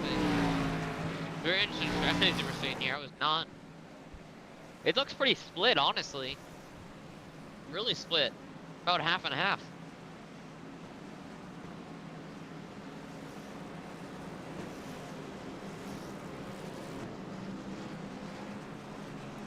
And here they go. On a pit road. There's Cole Wilson. So Malone will take the lead. About, yeah, a lot of cars do stay out here. Maybe about 9 of them from the lead lap. Here we go, off pit road, a good restart, good pit stop for the 53 Mac grab, but still Cameron Chandler wins the race off pit road. Trying to get maybe a bit of damage repair back here as well for some of these guys. Millen stays out of that near huge wreck he had, so he'll get another shot at this.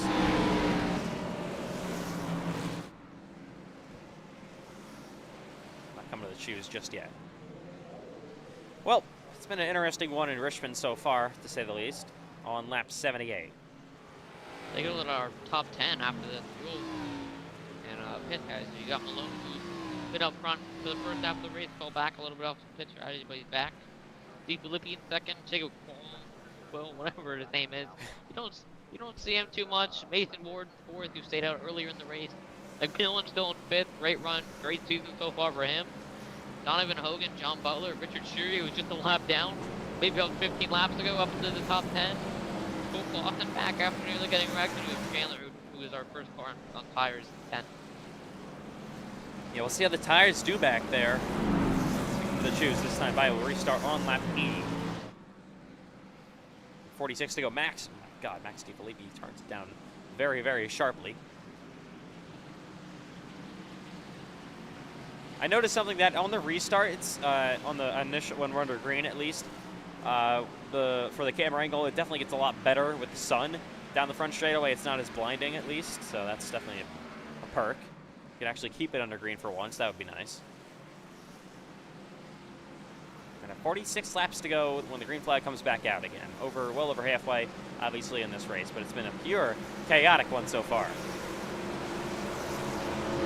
Here we go. Alone on the outside, Philippe in the inside. From one chaotic race to another in Daytona and Richmond, a short track, a super speedway. Doesn't really matter so far for Grand National this season. It's all been chaotic because we're back to green. 4 wide, heading back at a 1 and 2. Oh, this is not going to work. Oh, Around goodness. goes Grab, and into the wall goes Cole Wilson. Oh, gosh. Wilson's involved. Saint Germain in the wall. Matt Grab.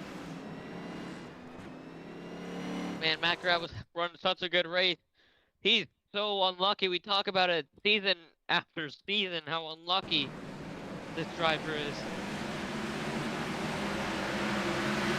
Well, they went 4 wide.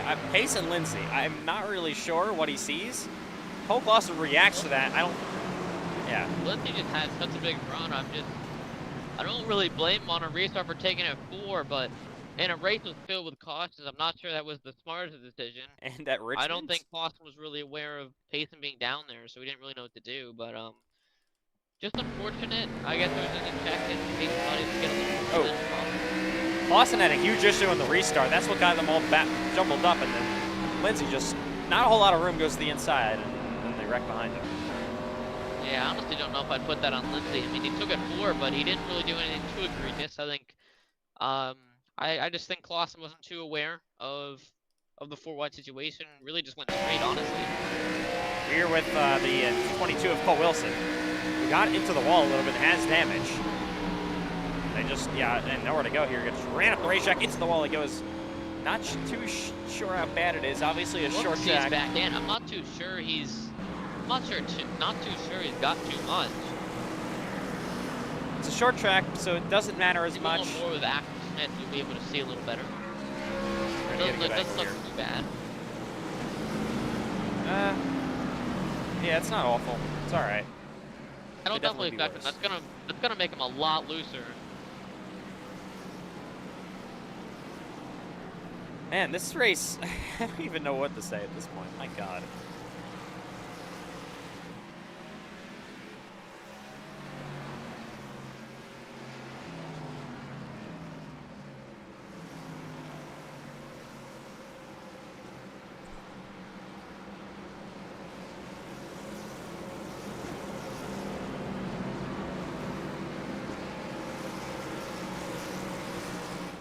All right.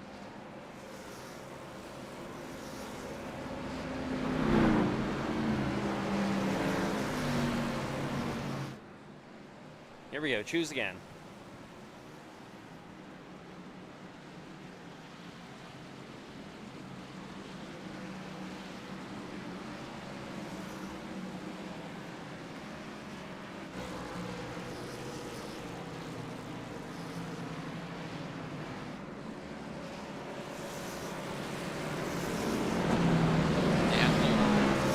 Going about 90 miles an hour through pit road, so we're gonna have to give him a 1 lap hold here. But yeah. But besides the point, let's hope we get a good green flag run. Big shakeup in the front of the field. McMillan run 5th. You got Philippe in 2nd, Nathan 4th, Dave Paul, excuse me. But yeah, it's gonna be interesting to see. Well, green. Running out of things to say on the restarts. They head back at a 1 and 2. Look at this 3 wide freight train. Looks like Daytona last week. Oh my goodness. Heading back to 1 and 2. Oh, it's the wall. Oh, what? Oh, this is about to end horribly.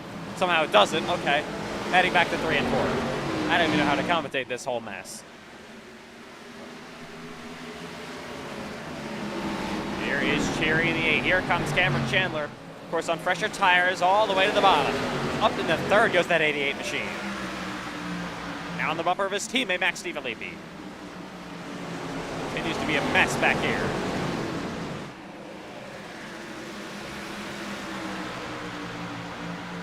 And for 2nd, here's Chandler to the bottom on DiFilippi. And he will take P2 away. And now we'll try to chase down your race leader, Jacob Malone. Cole Wilson as well with that damage still, trying to battle for ninth with Ethan McMillan. Yeah, Max is struggling to play against Chandler, and I'm not surprised. I wouldn't either with how fast Chandler's driving right now. Oh, and McMillan almost steps on the brakes in front of the 97 of Smith. Steering out of John Butler to the inside as well. Cameron is a couple tenths of a lap faster, right? In about a lap. We've seen Chandler catch up. See here, yeah, 2 tenths that lap. So, in about a lap or two, we're going to be seeing a battle for the lead. Of course, Cameron on fresher tires. Here's, oh, Cherry! Cherry's going to save it somehow, but he's going to be really, really slow down the back straightaway. Everyone has to try to avoid him. My goodness, I think he ran into, I think that was Clausen, I believe. I'm not exactly 100% sure. Yeah, tight battle there, but Cherry, good save. Doesn't look like he got damaged. Oh! Right rear wear. Axel Smith to the inside of Wilson, way up the racetrack, nearly to the wall. And they're 3 wide again. Contact McMillan on the bottom. I love to keep talking about this chaos, but we got a battle for the lead. Chandler to the inside for the lead. Trying to look at it, but we got this. Here we go. He's on his bumper, heading back into 1 and 2. Real quick check on the chaos back here. They're back side by side, I believe, as they head down the back straightaway. Battle for the race lead between Jacob Malone and Cameron Chandler. Now if I'm Chandler, I'm going to use the top in 1 and 2, get a big run and get under him. That's his best chance. He might even be able to go low here. Back in a 1 and 2 they go here at Richmond for the race lead. These top 2 have been probably the 2 best cars for the most part, consistently all day long. Cameron Chandler and Jacob Malone. Chandler, of course, on a little bit fresher tires. Malone going to try to hold them off. But Chandler's he's there. To the inside for the lead. On the bottom goes Cameron Chandler. Side by side, back in a 1 and 2. He pinches him hard. Door to door, down the back. Here. He's going to need a really, really good 3 and 4. I don't think there's going to be much he can do. Ooh, Chandler to his door once again, trying to clear him. Malone, though, still tries to keep it outside. He is barely still there. No, he's holding on. But Chandler's now clear, but he's going to slide up the racetrack a little bit. Crossover. Does he have enough? No. Malone to back to second. We got a car pitting, and Cameron Chandler is leading in Richmond, coming to 31 laps to go. Look at the chaos back here. Here's Cole Wilson up to 8th. Mason Ward currently runs in 9th. There's Knox Thompson now goes inside. Ward's still in old tires, of course.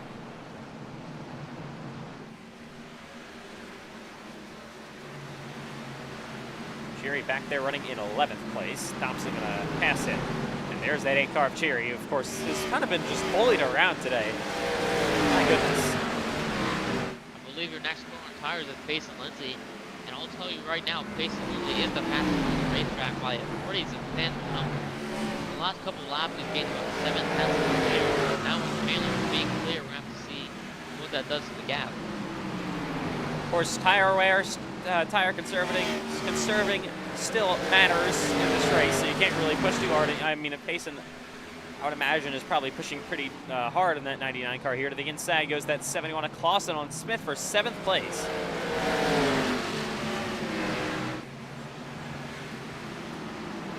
Heading back to 3 and 4. The 14 of Quayle as well up there. Got a battle starting to heat up for 2nd place between Jacob Malone and Payson Lindsay. Lindsay will then try to run down. Any chance he's going to have to make a quick look at Malone. I mean, he's still going pretty fast. He's now matching time with Chandler, which is unfortunately not what he wants to see. Definitely not over until it's over. Chandler's got some laps. I see at least one is going to catch soon, and then a little down the road he's got a bunch. So we're going to have to see what happens. Here we go to the inside for 2nd place between Payson Lindsay and Jacob Malone. Malone slides as they head back into 3 and 4. For P2. Oh! With these soon-to-be top 3 drivers being full-time Cub, someone like Ethan McMillan, who's not really running right now, this is going to help him with Malone being a full-time guy back to 3rd. We have Pace and Lindsay into second place. Cameron Chandler, though, still leads in Richmond. Malone, of course, older tires back to third. Look at this. What has been a mess all day long outside the top three for the most part. Max DiFilippi, what a run he's having in fourth.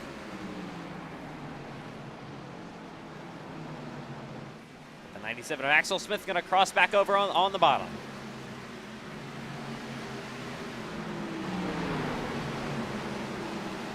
Jacob Quayle coming back there. Same thing with Cole Clausen. Cole Clausen running in seventh right now. There's Cole Wilson still all the way back in ninth. Cherry runs in 10th.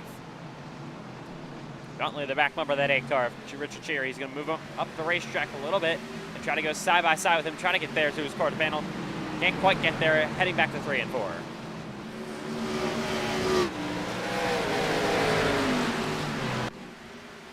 Of course, top 3 have just pulled away from the rest of this field. Axel Smith falls into 4th place. Lindsay still about 1.5 seconds back on your leader, Cameron Chandler.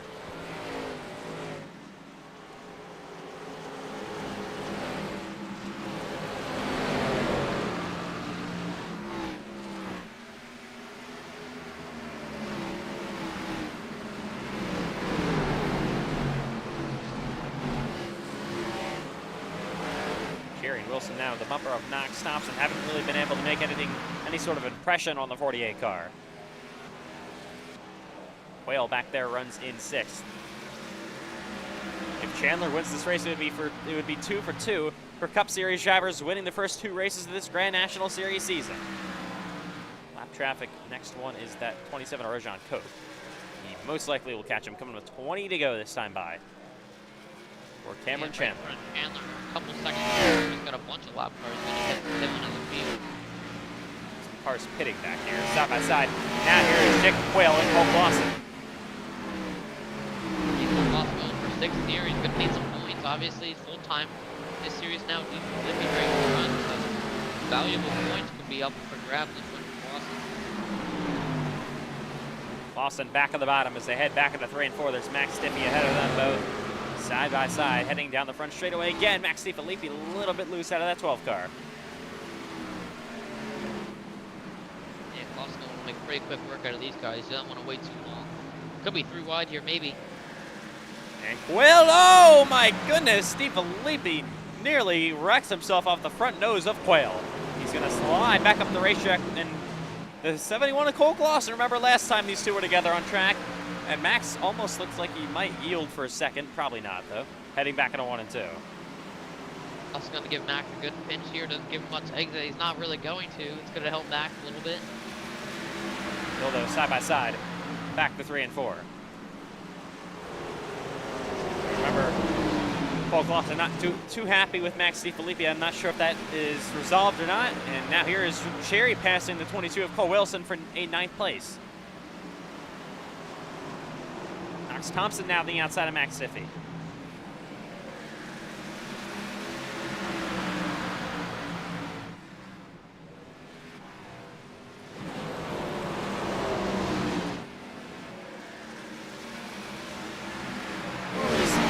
Once again, down to the bottom of the racetrack. 16 laps to go. Cameron Chandler trying to hold on for this victory. Cole Wilson down the inside. There is the 8 of Cherry. By far, though, oh, I don't want to curse anything. I was about to say something, but Herglass nearly wrecked the car, but somehow he saves it as he battles with Ethan McMillan. I was going to say, by far, the longest green flag run of the day we have had. Finally. Now, Cherry to the inside of DiFilippi for 8th. Wilson back there almost gets run into the 29 of Gonley. He's going to be moved up the racetrack. Your defending Cup Series Grand National Series champion, side by side with Jeremiah Gonley. Oh, and Wilson is really, really struggling. Obviously has that quarter panel damage, and he is up the racetrack. Might lose another spot now to Mason Ward, and my goodness.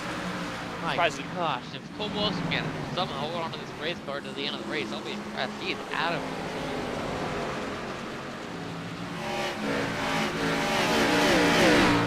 Handling is not there, obviously, on Cole Wilson tonight. especially after hitting the wall. Oh my God! He's gonna wreck. Around goes Mason Ward. Caution's gonna come out right in front of your points leader, McMillan, and oh man, somehow everyone avoids, but the caution is out now. That was interesting. I can't tell if Cole Wilson got loose or that could have been some retaliation. We'll have to take a look, but oh wow, that's not what Chandler wanted to see. Yeah, caution out. 12 laps to go under that longer green flag run, obviously. So, wait, Ward just moves him up the racetrack. I think he just got loose. I don't know. Yeah, I just don't think Cole Wilson could save it. I don't think that was. We'll have to look at it more, but I don't think that was intentional. I don't think he'd do that for, especially if his co-team owner leading the race. But we'll definitely look into it. Right along with Cole Wilson. Obviously, gets obviously a little bit of contact there. He was sideways. I just don't think he could save it in time. Get back out of the same line, but yeah. Besides the point, for us, it's gonna be a great interesting battle for the end of this race here. Story of the race, a lot of yellows. I wouldn't be surprised if everyone comes down pit road. I couldn't see anyone staying out here unless you're last. Look at the lead Chandler's gonna have on pit road, though. Yeah, Chandler's just got to not make any mistakes, and he'll easily keep the lead. Looks like everyone in the field's gonna pit. So caution comes out. We under the longest run of the day with 10 laps to go. I don't think we'll see any new tire calls, but we'll have to see. I mean, 10 to go. I don't know. We'll see. Malone could make a strategy. He's been typically work in the Xfinity car at all. It actually makes you really loose, and with already really loose cars, I don't think two tires is gonna work. But you never know. Chandler off first easily. Second will be Pace and Lindsay. Third, Jacob Malone. They're trying to battle for P2, but Malone ends up third. Fourth, Axel Smith in 97. There's Jacob Quayle in the 14. They all roll off behind him. So obviously it was a chaotic one, a very chaotic one. But then, kind of got, I don't want to say calm, but a long green flag run in. But now the caution is out with under 10 to go. Well, it was calm then, but now we're going to under 10 to go restart. Everyone bunched up. We might see a couple of wrecks here, honestly. We'll have to wait and see. Once again.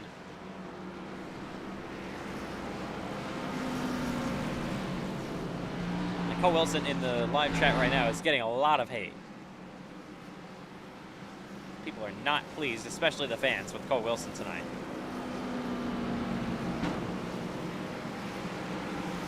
For whatever reason. If we come to the shoes this time by, that means we'll restart with 7 to go.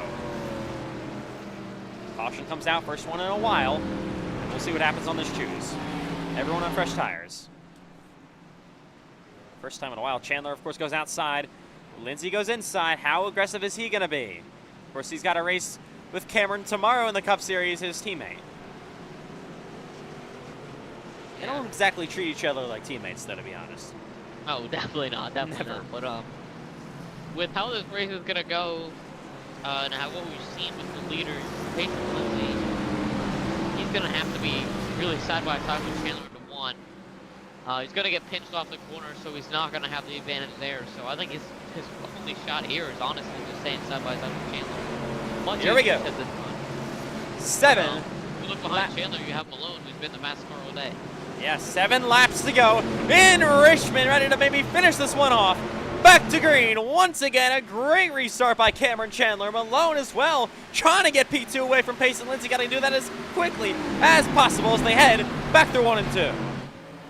Side by side for second. Side by side for second, which is really going to help get away. Oh, Malone has got, Axel Smith, my goodness, nearly making contact. They almost did make a little, Wilson again get a wreck. Did they, what? No, Wilson crashed. Wilson's wrecking again. Oh, Wilson. After Justy got that biggest damage fix. Third caution for Cole Wilson. And man, Cole Wilson honestly has been the most chaotic driver tonight. At this point. Let's see. To the wall goes Max Diffie. They were basically 3 wide. He slides up the racetrack in a gauntlet in 29. He got Terry in the bottom.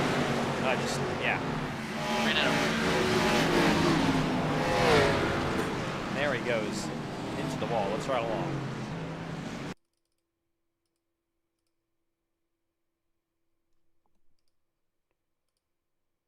Here with Cole Wilson.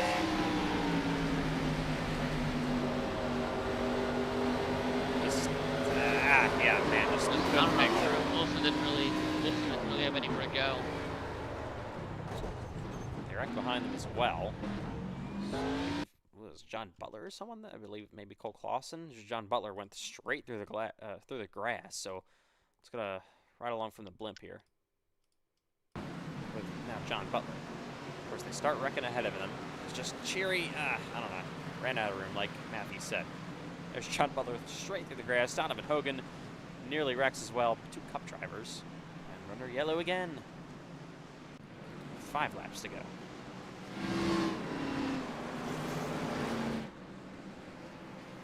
All right.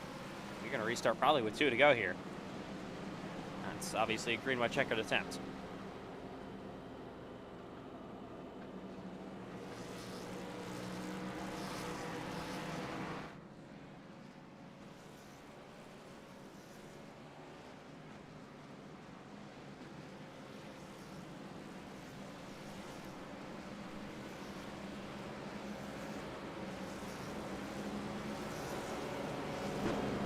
All right.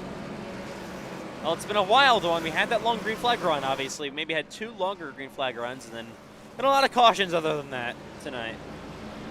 And Cameron Chandler. Hopefully it's their last choose of the day, but yeah, we'll see.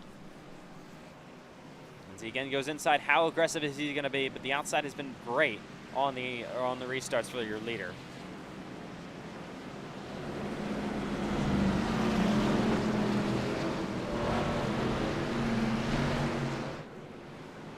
All right, here we go. Cole Wilson, by the way, all the Cole Wilson fans out there are going to be restarting still in 11th place somehow. 2 laps to go. Green by checkered finish, attempt number 1 of 3. The pace car is in. Here we go. What can Pace and Lindsay do on the bottom of Cameron Chandler? Or can Cameron just get away on this restart like he has been doing all day long? Back to green. They spin the tires. 2 lanes deep. And Chandler trying to get away, but Lindsay trying to get to his quarter panel. He is there. Side by side for the race lead. Back into 1 and 2. Look at Pace and Lindsay. Oh! Oh, they're wrecking again. Oh, and they're crashing. Malone is around. Oh, this is going to be huge. Oh, my huge goodness. wreck. This is a huge one. Oh, my God. The big one. That's going to take Malone out the race, unfortunately. Wow. I think he just towed. And Jacob Malone, he is going to get Sounds nothing like they out were of this. 5 wide. From what I'm hearing over the radio, sounds like they're 5 wide. I mean, we got a lot to look at now. They wrecked it twice. I mean, It's like Malone tried to take him 5 and it didn't work. I mean, I don't even know where to start with this. My God. Go to the blimp and just take a look. They were 4 wide. So it was Max Safety that got turned first, and then up here. We'll look at this at a better angle. Malone hard on the wall. 2 different wrecks in 1. Pretty interesting. But yeah, that was a huge crash. And Malone obviously out of the race. That is so unfortunate for him. Yeah, he had a great race going. Unfortunately, some pit stops. Well, what I saw in the long run, looks like Chandler was the fastest car, but definitely just minutes Malone deserved. made contact with Not sure Axel what happened. Smith. I'll have to do that again. I think it was contact with Axel Smith he had. And he took 2 massive shots into the wall, head on. Yeah, I think he blew his engine. I don't even think he can finish the race if he wanted. There he goes. And then, oh, he hooks Axel Smith into the wall and then cannot save it. Yeah, I mean, it looked kind of like a racing incident. I guess Malone could have been a little closer to the wall, but Axel Smith maybe could have given a little more room. Definitely a racing incident there. Not much that could have been done to avoid that. Look, I want to see a Max Diffie got turned around back here. That's definitely going to be interesting.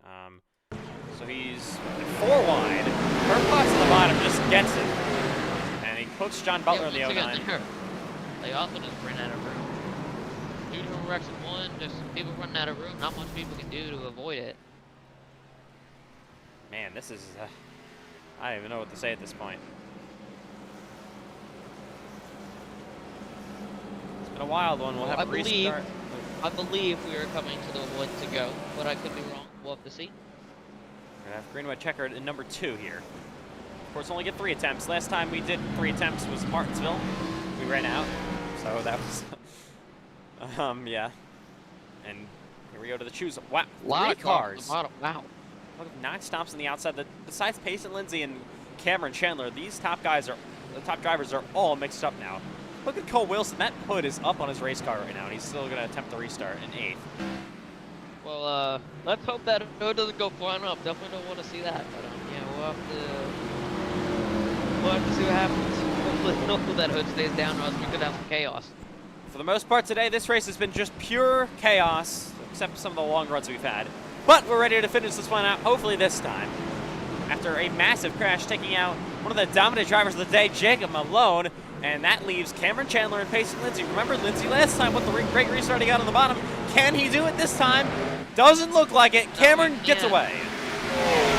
He didn't know. Yeah, Lindsay nothing on the bottom as they head back into 1 and 2. Knox Thompson. His hood fell off. Oh. They head down the back, just trying to get to the white flag. Lindsay, how aggressive is he going to be on the bumper of his teammate, looking for his first ever Grand National win, coming to 1 to go in Richmond. To the white flag we go. How aggressive is Payson going to be? Oh, they're wrecking. We made it to the white, though. What is Payson Lindsay willing to do to win a race? He is there. Heading down the backstretch for the final time. Will he drive it in deep? Final time through 3 and 4. He'll make an attempt at it. And will not get to the bumper of Cameron Chandler. It's going to be career win number 12, I believe. Cameron Chandler is going to win in Richmond. Goes back-to-back on the week after winning iCar last night. And we'll see the checkered flag. What a win for Cameron. What a race Another all win the way goes around. to all-time win record. I think he's only 1 behind now. Yes, he is. That is officially career win number 12 for Cameron Chandler. 1 behind, of course, Aiden Donahue, and he will come down the front straightaway to try and burn this down. First win of Season 5 in Grand National. Of course, full-time in the Cup Series. Look at our finishing order. We have Knox Thompson finishing 3rd. I believe he's full-time, so Yes, he is. he's going to score some of the most points of anyone on the day. Great day for him. Ethan McMillan, 2nd most points. He should hold the points lead because of this. So great start of the season, McMillan. Cheery back there, Wow. part-time. Wilson, still a great finish without a hood. That's got to be illegal. Donovan Hogan, top 10. Mason Ward, John Butler. And Cameron Chandler, your winner. Pretty clean race car, to be honest. Burns it down. Yeah, Chandler, one of the few cars didn't really get involved in that much incidents today. You see his co-owner missing a hood. He was involved. What a wild one in Richmond. My goodness. Cameron Chandler brings it to victory lane. Your winner tonight. And 2 in a row for Cup Series drivers winning in the Grand National Series to start off the season. It was Axel Smith in Daytona. Now it is Cameron Chandler. Aiden Donahue is going to have to run some Grand National races. He, of course, ran Daytona last week, but some more this season to make sure Cameron doesn't pass him.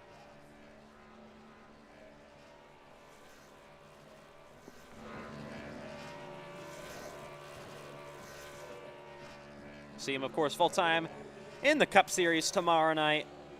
See what he can do in Richmond. Maybe he can sweep the week. What a feat that would be for Cameron Chandler. He wins at Richmond Raceway. And we got a lot to debrief here post-race. What a wild one. And very unfortunate for some of these drivers, especially Jacob Malone. How about that? Was running, obviously, up inside the top 5 for the most of the day. I don't think he led the most laps, so don't think he's going to get the bonus point. Won the pole, though. Gets a couple of points for the finish. But, man, what could have been? After basically just losing control on the back straightaway there with 2 to go. All right. Well, that one is over. What a wild race in Richmond. We got post-race interviews coming up. And first of all, going to be our winner, Cameron Chandler. Cameron Chandler, it is career win number 12, now 1 behind Aiden Donahue here in the Grand National Series from tying his all-time record. But what a wild race behind you. Oh my goodness, what a what a finish all the way behind you. Of course, how did you just maybe stay out of the chaos all day long? Probably one of the only drivers to do that today and win this one. Yeah, we just drove a race car, honestly. Um, we qualified. We actually qualified horribly because somebody decided that the race needed to be in golden hour for the entire time, so nobody could see going into turn 3 until I think until like lap 100. So good shout out to the guy who made it golden hour. We need more noon races, more fully day races, but nice try to that person. And yeah, I don't know. We just drove a race car, and for once, we didn't get collected in our back. So I'm hearing that person was Matthew White that actually Oh, suggested that. oh, okay. Yeah, so Matthew White, you're somewhere out there. Also, horrible job on officiating. I witnessed about 5 people.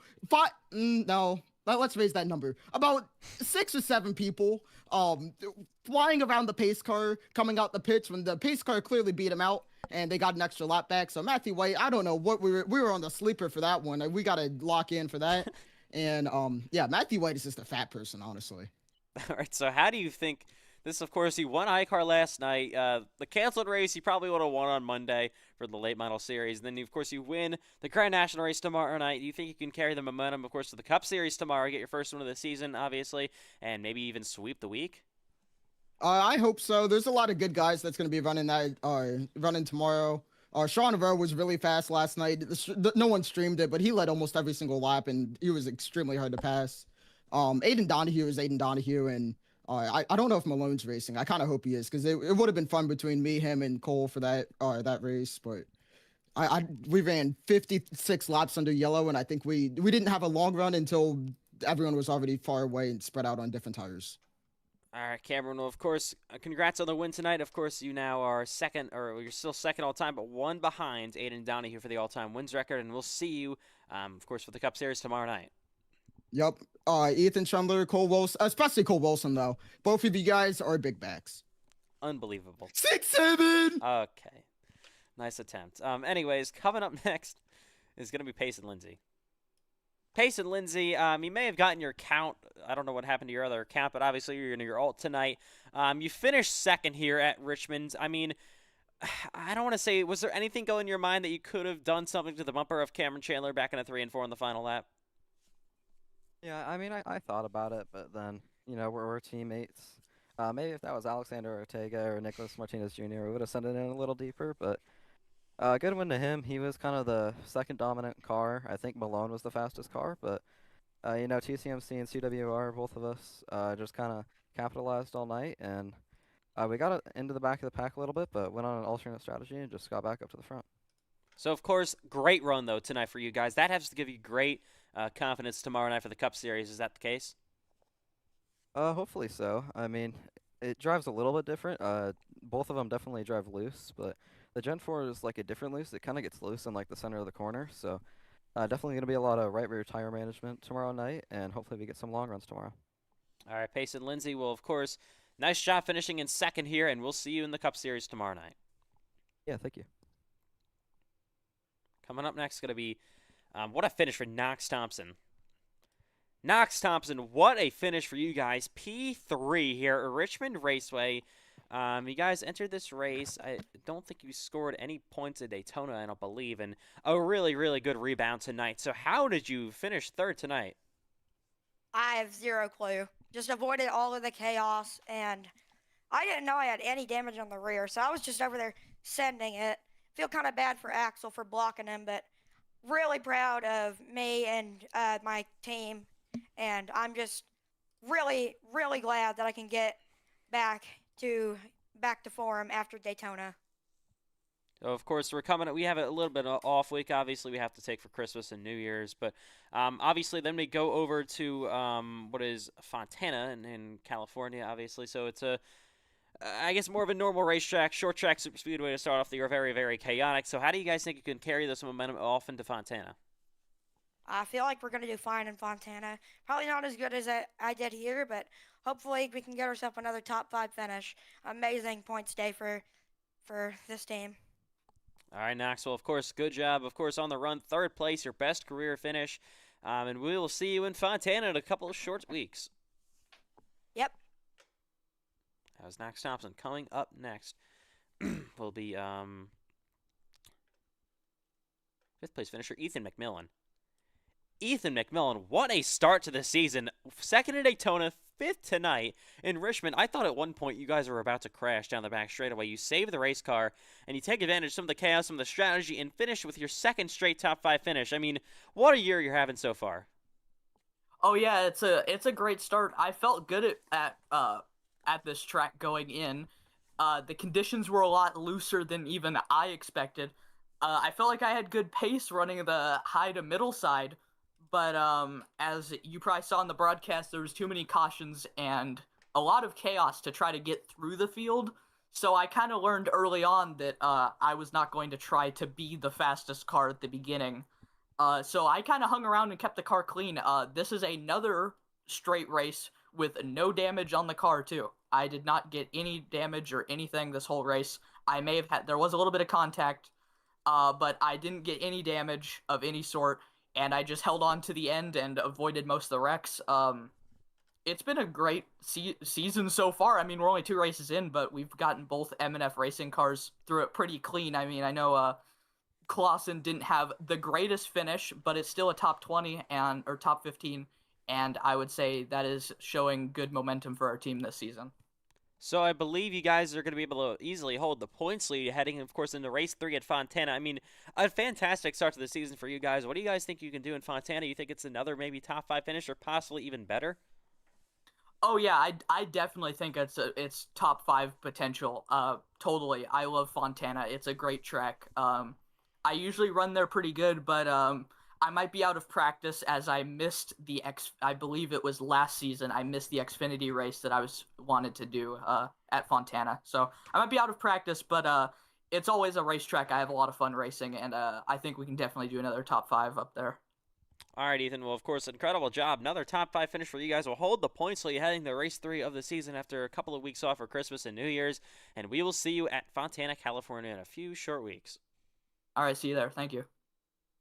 Coming up next is going to be Rich Cherry. Rich Cherry, what a wild race for you and others. You somehow will finish in 6th. I feel like you were getting run up the racetrack every single lap. I mean, how did you maybe keep your cool tonight and finish in P6 tonight for a bit of a rebound after the bad run in Daytona?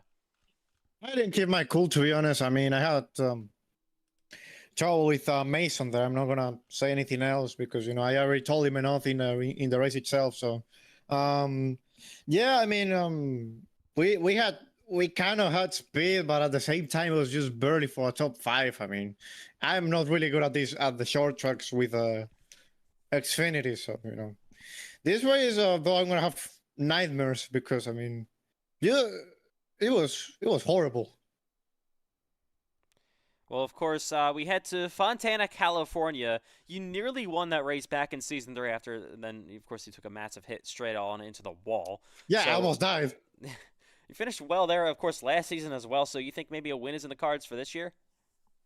If I race Fontana, I think I will be good there because it's always been a good track for me. So for whatever reason, well, I know the reason, but I kind of able to get the car to rotate with the bombs and everything. So by the way, shout out to Ethan McMillan. I had a good battle there with him at the end of this race.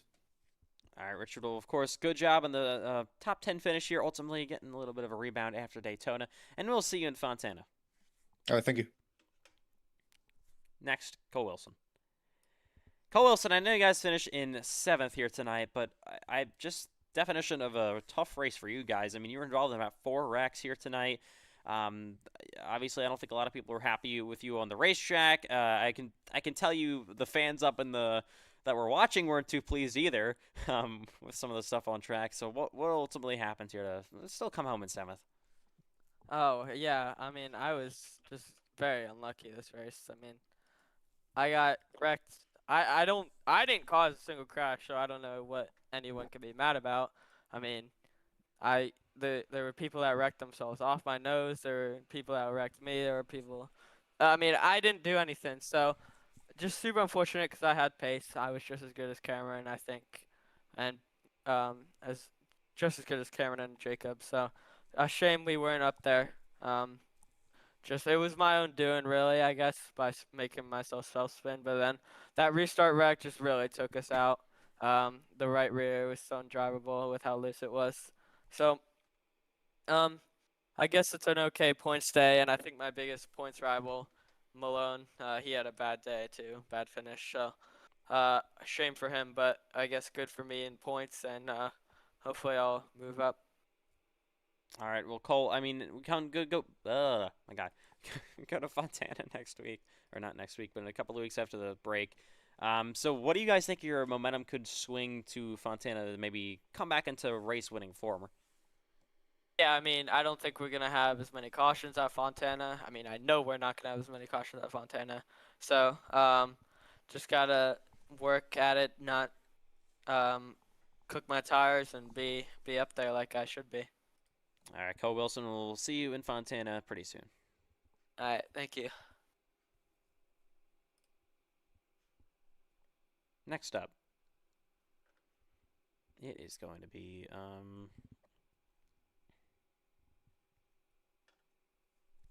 believe Cole Clausen. Cole Clausen, you guys will finish in 11th here tonight at Richmond Raceway. So, I mean, you guys had pretty decent pace, but obviously one time you got spun under caution by Max DeFilippi. You weren't too happy about that one. You guys obviously have history in the past. What happened ultimately with from your point of view with that, and then of course the rest of the race? Yeah, I mean it was a chaotic one out there, but I felt we had some pretty solid speed, and obviously I'm just coming up to the cars ahead of me under caution, and I just get ran over behind from that clown. Let's just say. So yeah, I mean he says sorry for every single race because he's wrecking people every single race. I don't know why he's not banned yet. But something needs to be done about him. He wrecks people every race. I mean, I'm not even exaggerating when I say that either. But we're in I think we're like fifth or sixth. On that restart there towards the end, and Malone just had a skill issue and took us all out, and I was a part of that. But after all that, I'll take 11th. But just a pretty chaotic race, especially when you have 30 cars at a track like Richmond. But shout out to my brother Ethan McMillan, man. Top two consecutive top fives, and I'm pretty sure he's still first in the point standing. So he's doing great right now, and yeah, he's doing everything he needs to be doing to stay in championship contention towards the end of the season. So yeah, I'm really proud of the 7F Racing team. I think we're doing a great job so far, and hopefully we can go have some speed tomorrow in Cup. Yeah, well, of course, moving on next to Fontana for the Grand National Series. I talked to Ethan, your teammate, obviously, still going to be leading the points after this one. He's really confident in that track, so what's your confidence level? Yeah, I think we will have a lot of speed. Maybe we can work with the draft a little bit there. I know that both me and him are very, very good at high speed tracks, so I think we can run even better there than we did tonight. All right, Cole. Well, of course, nice job, P11 here. Bit of chaotic race, obviously, but we'll see you in the Cup Series tomorrow, and then, of course, next for Fontana. Yes, sir. Thank you.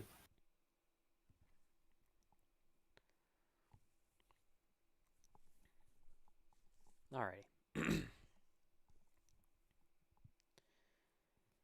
Coming up next is going to be Christian Herklotz. I believe he came home in 16th. Christian Herklotz, P16 finish tonight here at Richmond Raceway. I mean, you guys definitely had the pace earlier on in the race. Then, obviously, after the long green flag run, chaos just ensued. I think you were involved in one of those crashes as well. Just take me through your point of view of this last couple of laps.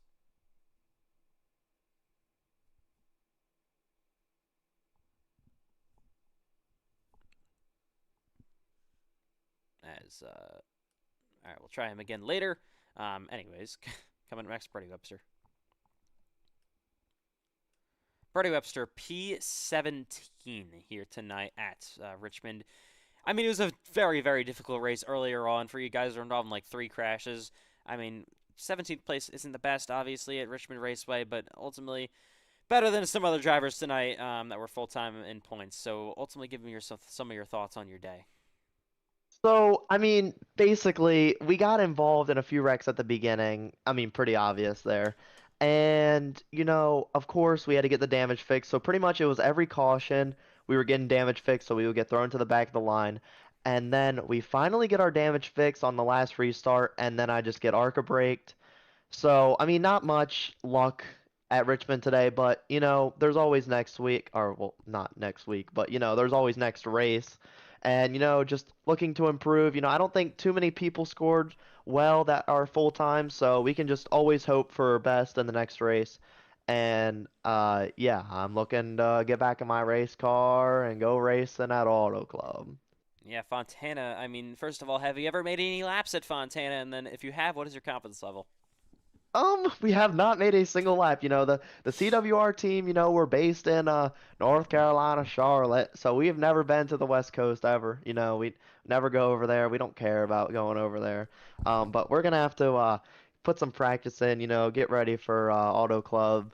And yeah, just normally I'm better at intermediates, so you, we're better at intermediates, so that race should go better. Of course, last season at Las Vegas, pretty much our best performance, getting a P7 at Las Vegas. But, I think the intermediates are really where I strive and not these dumb little short tracks. All right, Brody Webster. Well, of course, we will see you coming up at Fontana after the break. And in the podcast. Oh, yeah, well, of course. Yep. Goodbye, Ethan Trendler. Have a good one. Goodbye, Brody Webster. All right, coming up next, Max DiFilippi, he finished in 18th. Max DiFilippi, 18th place finish here tonight. It definitely could have been better for you guys. You guys had really solid speed early in practice. I think you're up in second place. You were in top 10 for some of this race tonight, but ultimately got involved in some accidents and obviously that issue there with Cole Clausen. So can you give us maybe what was going on there with Clausen and then ultimately finishing in 18th?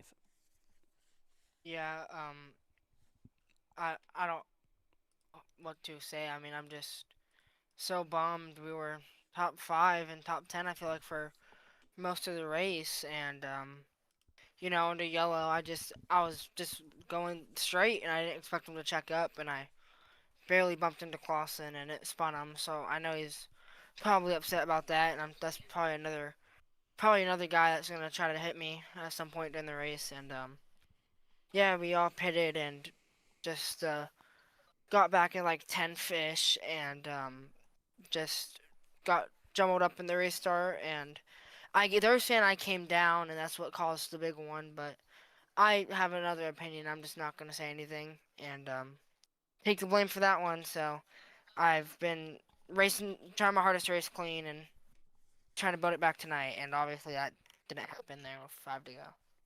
Well, we go to Fontana next week. Definitely a track that you can rebound at. So it's Auto Club Speedway, obviously. What do you guys think you could do? At this point, I don't even know. I mean, it's just you try so hard and you get up there and try not to make any enemies, and I just made another enemy with Cole Clausen and did not mean to do that. So I apologized like 50 times. So I did all I could, and just feel bad. All right, Maxwell. We'll see you in California. Yeah. Next up, going to be Mason Warren. Comes from 9th. Mason Ward, after getting knocked out of the Grand National race at Daytona for not qualifying your way in, because 13 other drivers did as well, you guys come home with a top 10 finish here at Richmond Raceway. So obviously a very, very chaotic race all day long. But ultimately, how did you take advantage of some of the strategy you pulled today with staying out in older tires and finish in 9th? The key part of staying out on the old tires was to have tires at the end because, I mean, let's face it, I was slow. Compared to in practice and qualifying, I was one of the slowest drivers out there. So I knew the only chance I had to pull something together was to have new tires at the end. And then I saw opportunity when they kept wrecking, and I kept myself clean. I think I was only involved in like one accident or something. And I just took the outside every time, took the track position, found a way, avoided the wreck, and then found myself in 9th at the end. I was perpendicular to the inside wall on the final lap too. I don't know if y'all saw that. Well, of course, we head to Fontana after the. Sorry. No, you're fine. All right, so of course we head to Fontana after the Christmas and New Year's break that we unfortunately have to take. So it's obviously very different to Daytona and Richmond, two very chaotic, a short track and a super speedway to start off the year. We got a more of a normal intermediate style racetrack. How do you guys think you can run there? Auto Club is abrasive, which suits me because I much prefer a long run, and it is one of the bigger tracks. The bigger track for me, the better, unless it's a super speedway, in which case I just suck. But yeah, I'm really excited. Michigan, which I've had some laps at before, tends to be one of my better tracks stat-wise on iRacing's, and Auto Club's not all that different, so I'm looking forward to it. All right, Mason. Well, of course, nice job. Top 10 run here, beating a lot of high-profile guys as well, and we will see you in Fontana after the break. Yes, sir. All right, coming up next is going to be Zaynerman. No, it's actually Jeremiah Gauntlet. Jeremiah Gauntlet, you guys will finish in 19th tonight. So I don't know. It just looks like an okay run. Maybe went wrong there at the end of the race. I think you were involved in maybe a crash or two in this one. So give me your thoughts on this one. Yeah, I don't know. This car in Richmond, it don't add up for me. I don't know. Something with the grip levels. It's just so on edge, if you ask me.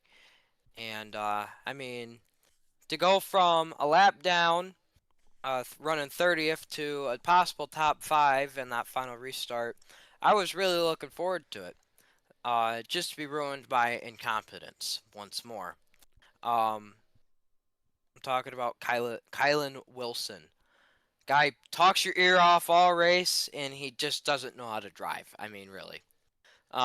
He didn't go on the restart, and he just did not go on turn 1.